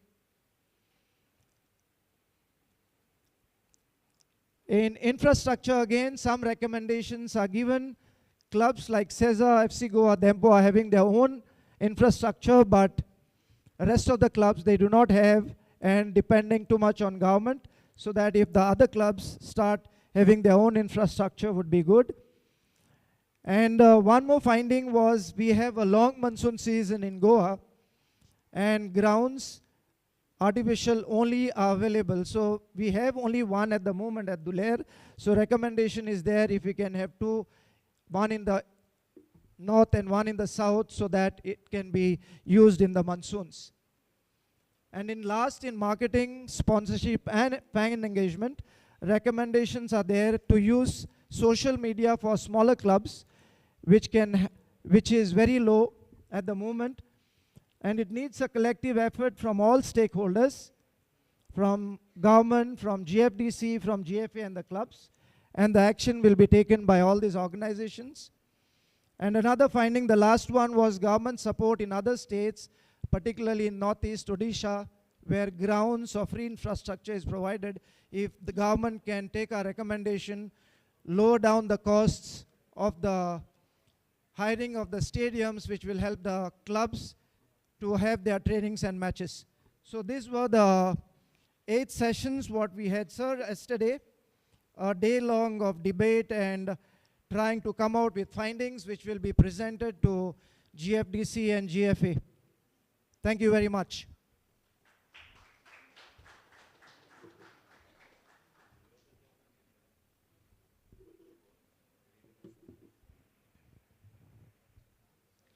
Thank you, Savio. May I request Dr. Caetano to kindly present the findings to Shri Digambar Kamath. Shri Derek Pereira will present the findings to Dr. Geeta Nagwekar.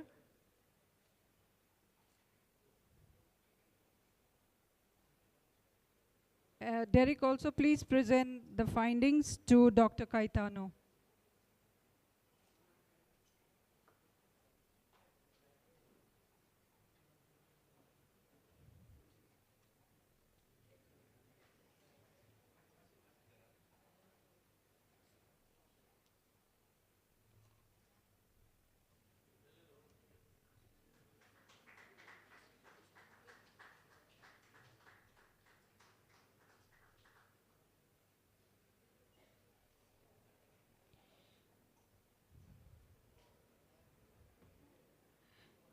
May I now request Shri Digambar Kamath, the Honorable MLA Margao, former Chief Minister of Goa and Chairman of the Organizing Committee of the Football Summit, to address the gathering.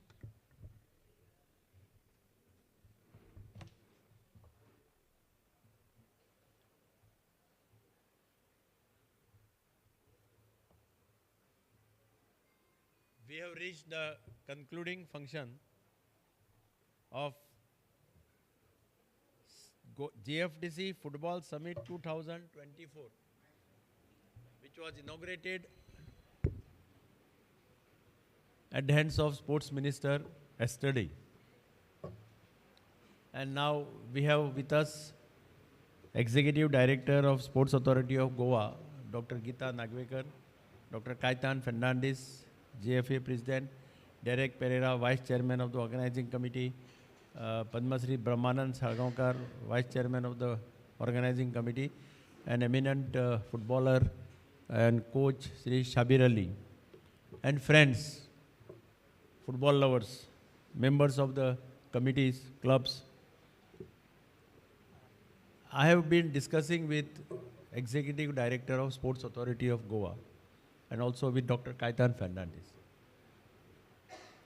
They have deliberated on various topics. Threadbare discussion has taken place. And they have come out with very good recommendations. I'm sure that these recommendations have to be implemented by the government by heart. There is nothing artificial.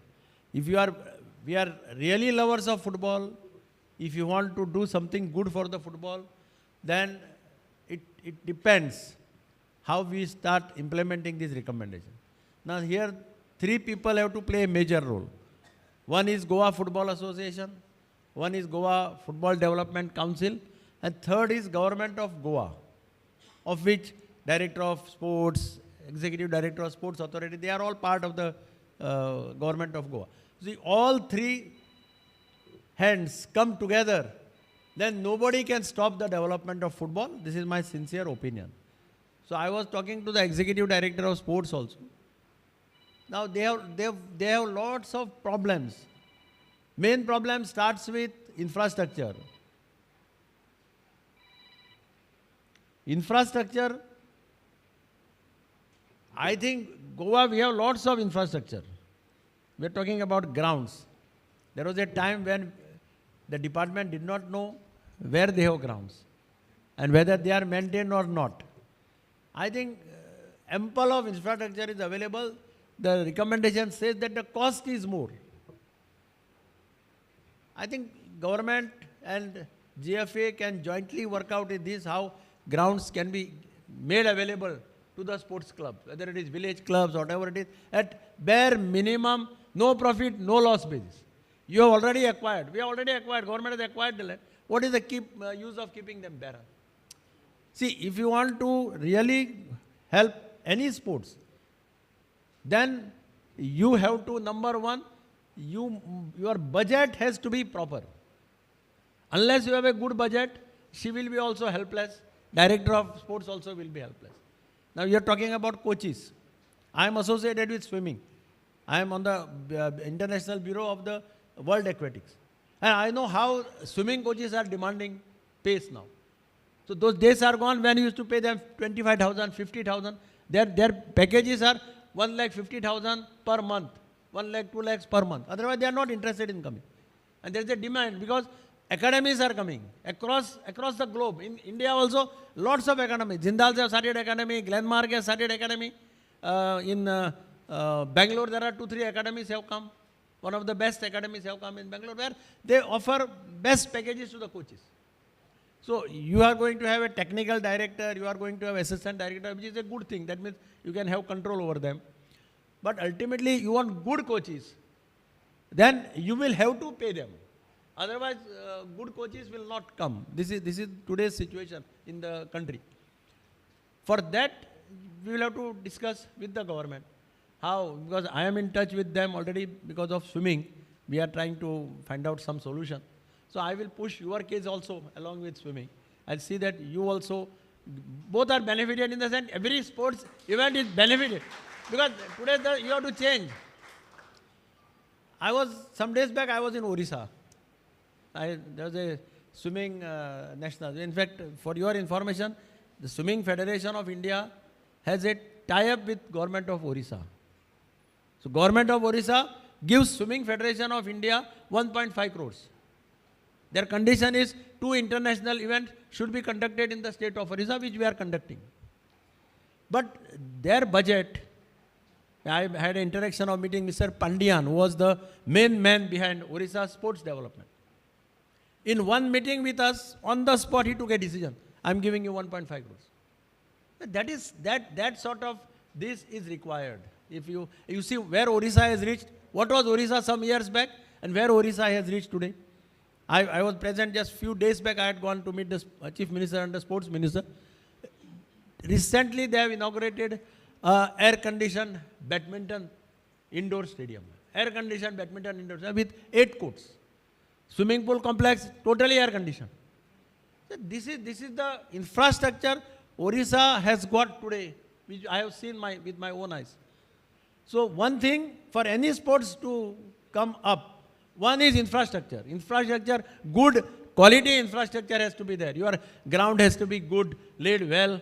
You can't expect them to play on some rough surface and break their legs and all like that.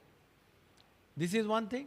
Second is technical aspect, means coaches. If you want good players to come up, state to come up, then you must have good coaches. At least few coaches you must get excellent, if required, by paying some more money to them. Then there are some other issues which I heard while giving presentations. I think all the issues there is a solution for each and every issue. I'm very positive. There is a very, recommendations are quite good as per my knowledge and they can be implemented. Only thing, we will have to make a collective. We'll talk to the Chief Minister. I'll fix up a meeting with Chief Minister, Sports Minister. We'll discuss. Together we can discuss. And we'll try to come out. If we are not able to implement all the suggestions at a time, let us divide it into phases. So in the first phase, priority. These are the implementation. These are the things which have to be implemented within 6 months. Something like that. But that result has to come. Otherwise, holding the summit will have no meaning. So you prepare. I would suggest after going through deliberation, we can have a joint meeting. At least identify within 6 months which are the recommendations can be implemented without any this. Then next stage, second phase, like that if we can do, I think we will definitely do much better. Your aspirations of the people of Goa, what they think about football, I think we should be able to convince them that we are really serious and we mean business. We want by heart football to come up. I am there with you for whatever purpose, whenever you require me. I am there. Because as I had told, I'm not a football player as such, but I have love for football, having played football during childhood. So I think in Goa, each and everyone, when he first comes on the ground, he plays football. Then he might opt for any other sports. But there is nobody who will say that he has not played football. And that is why football is the state sports as far as we are concerned. And you must see that we again get that glorious days back, so that we can really be said that Goa is back in the picture. So with this, I thank all of you, especially I thank Kaitan and my friend Albert were taken initiative. It's basically, somebody has to take initiative. They have taken initiative. They have made lots of efforts, and this has really come true.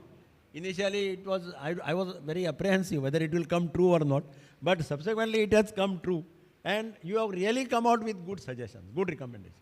I assure you that we will try to see that each and every recommendation is implemented by hook or crook. This is my commitment to you. And whenever you want, you can call me. I can come with you. I can discuss with anybody. There is no problem. And from my side also, whatever help I can give you, I will help you. Thank you, and thanks for all the support.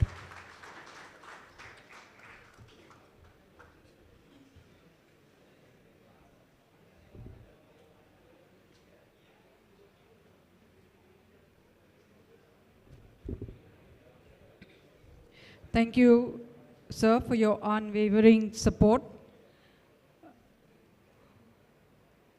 Sir, these are draft recommendations. We have received several suggestions during the deliberations, which will be incorporated after meeting along with you as chairperson of this organizing committee. And then we shall present the final findings to the Honorable Chief Minister and the Honorable Minister for Sports. May I request Dr. Caetano Fernandez, the President of the Goa Football Association and our Vice Chairman, to kindly present souvenirs to our guests on the dais.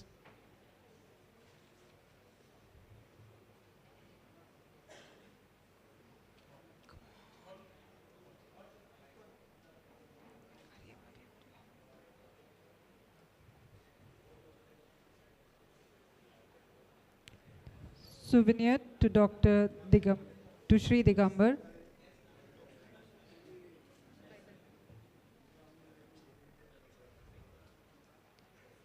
Dr. Geeta.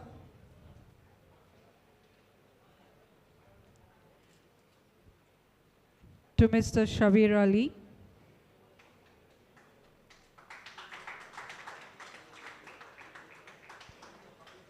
To Padma Shri Brahmanan Shankwalkar.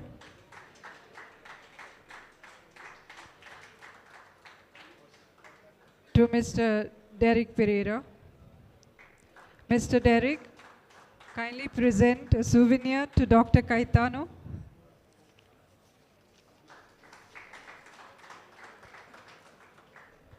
Thank you. And now may I request Dr. Caetano Fernandez, President of the Goa Football Association, to thank all our esteemed invitees who have supported us during this 2-day summit and ensure that the summit is a success.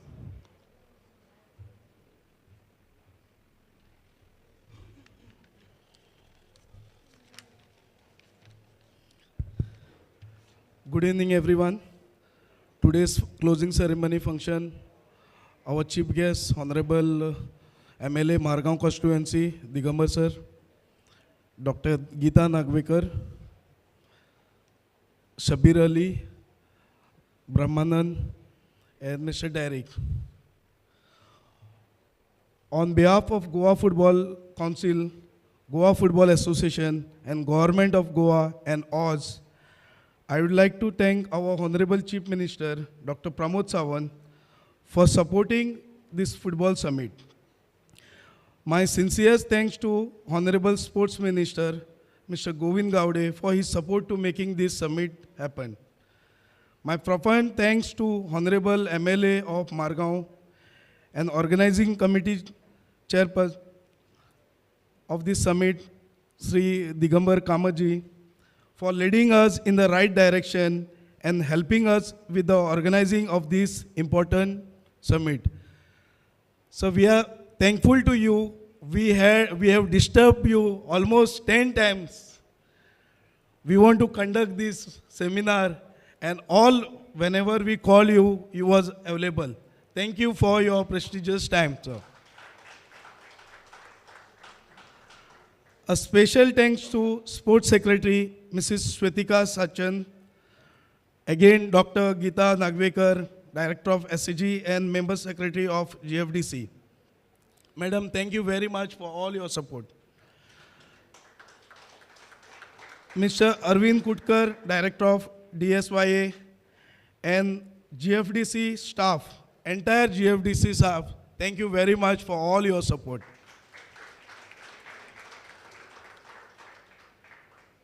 And my press media friends, this event has been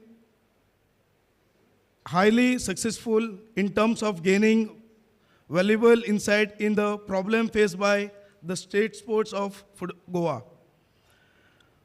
Goan football has been on a decline since the last year, so many years.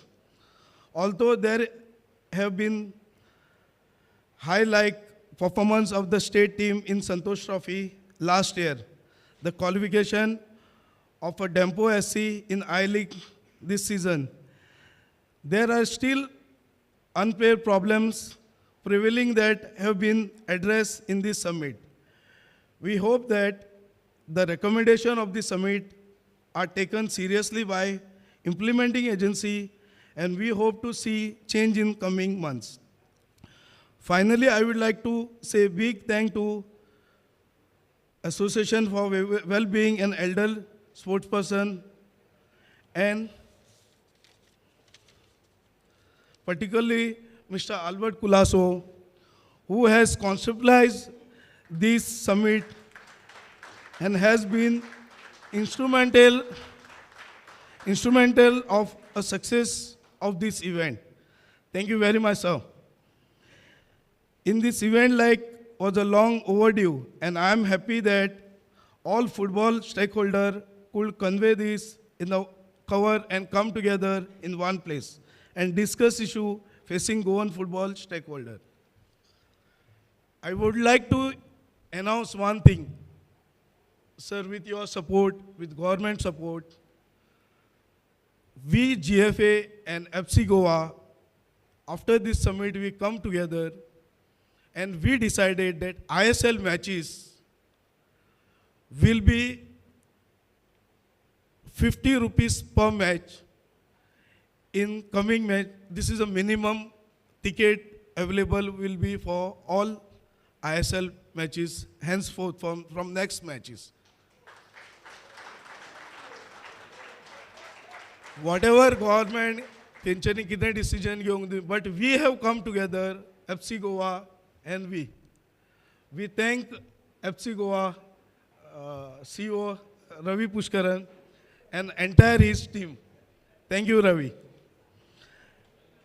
And I hope this event makes a beginning of the new era in the Goan football, where the football ecosystem thrives with the support of the clubs, government, and fans.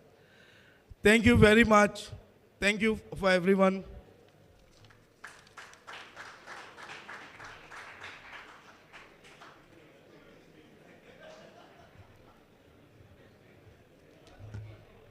Thank you, Dr. Kaitan.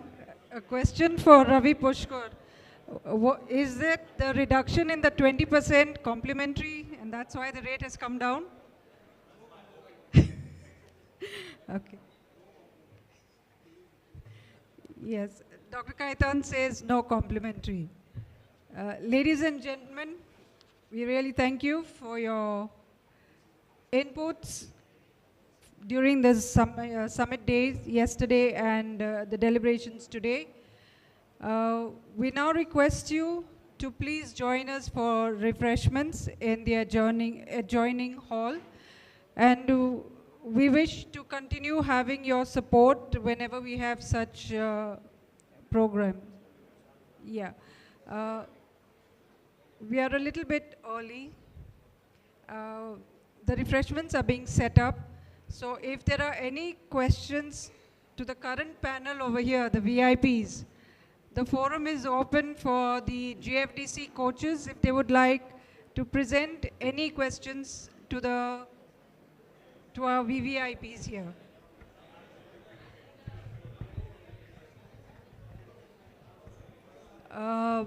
Franklin, the mics can be given.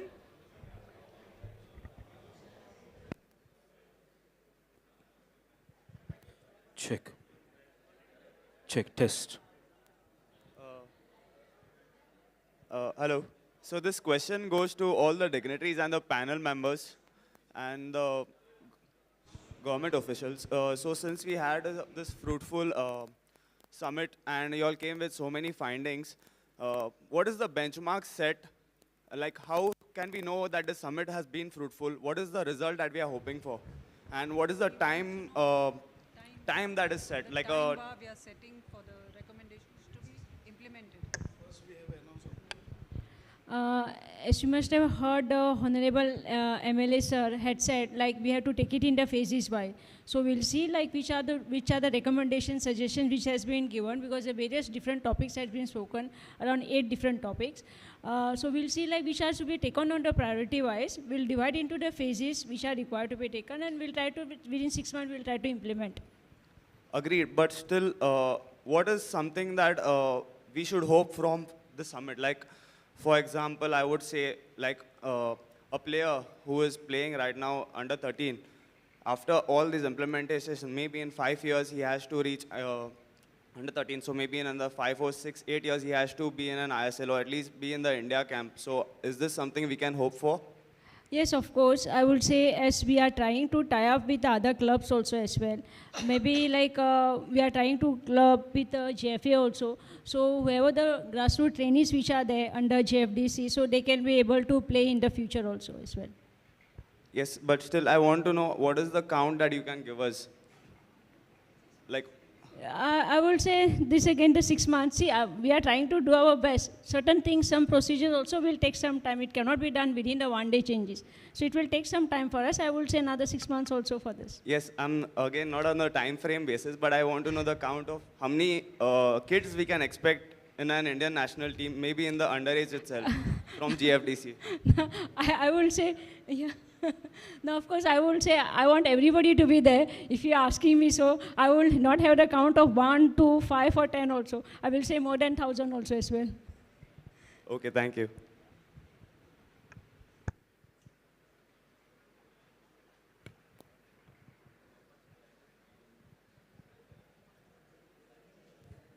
Good evening, sir. This is for the Honorable MLA, Shri Digambar Kamant, and Member Secretary, Ms. Geeta. I come from a village of Sholim. And in the past, Sholim has really produced many players who were represented for the nationals and all. And we have 5 schools and a higher secondary plus government schools. But we don't have a village playground till date.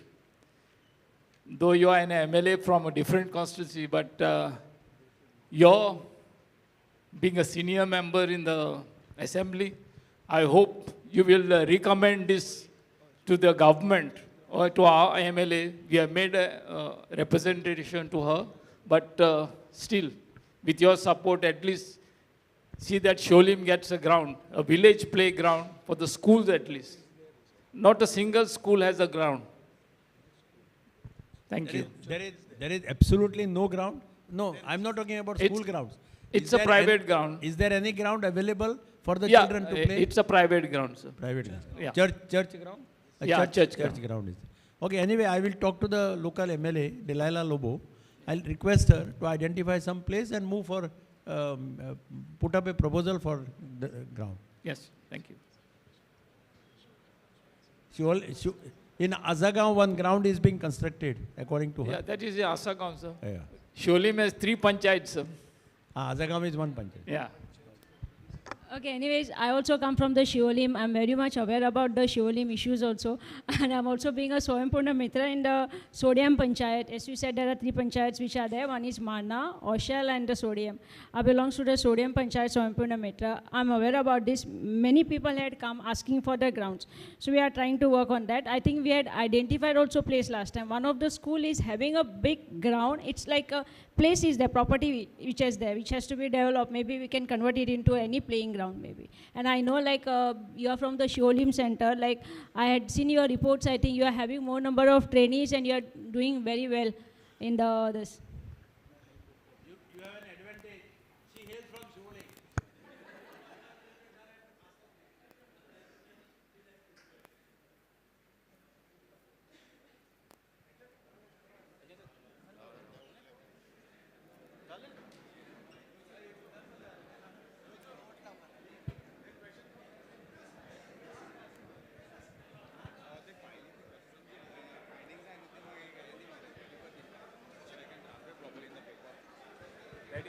But you can just talk to him. Gathered for me some, maybe like whatever this same findings what are there, that only I want. Just I'll take photos at least and give. So just speak to come. Let's come.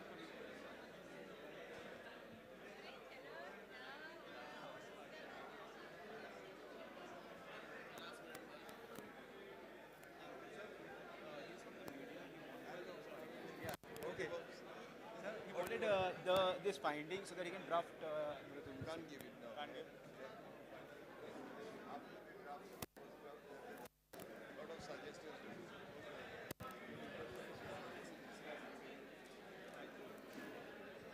Keep this file.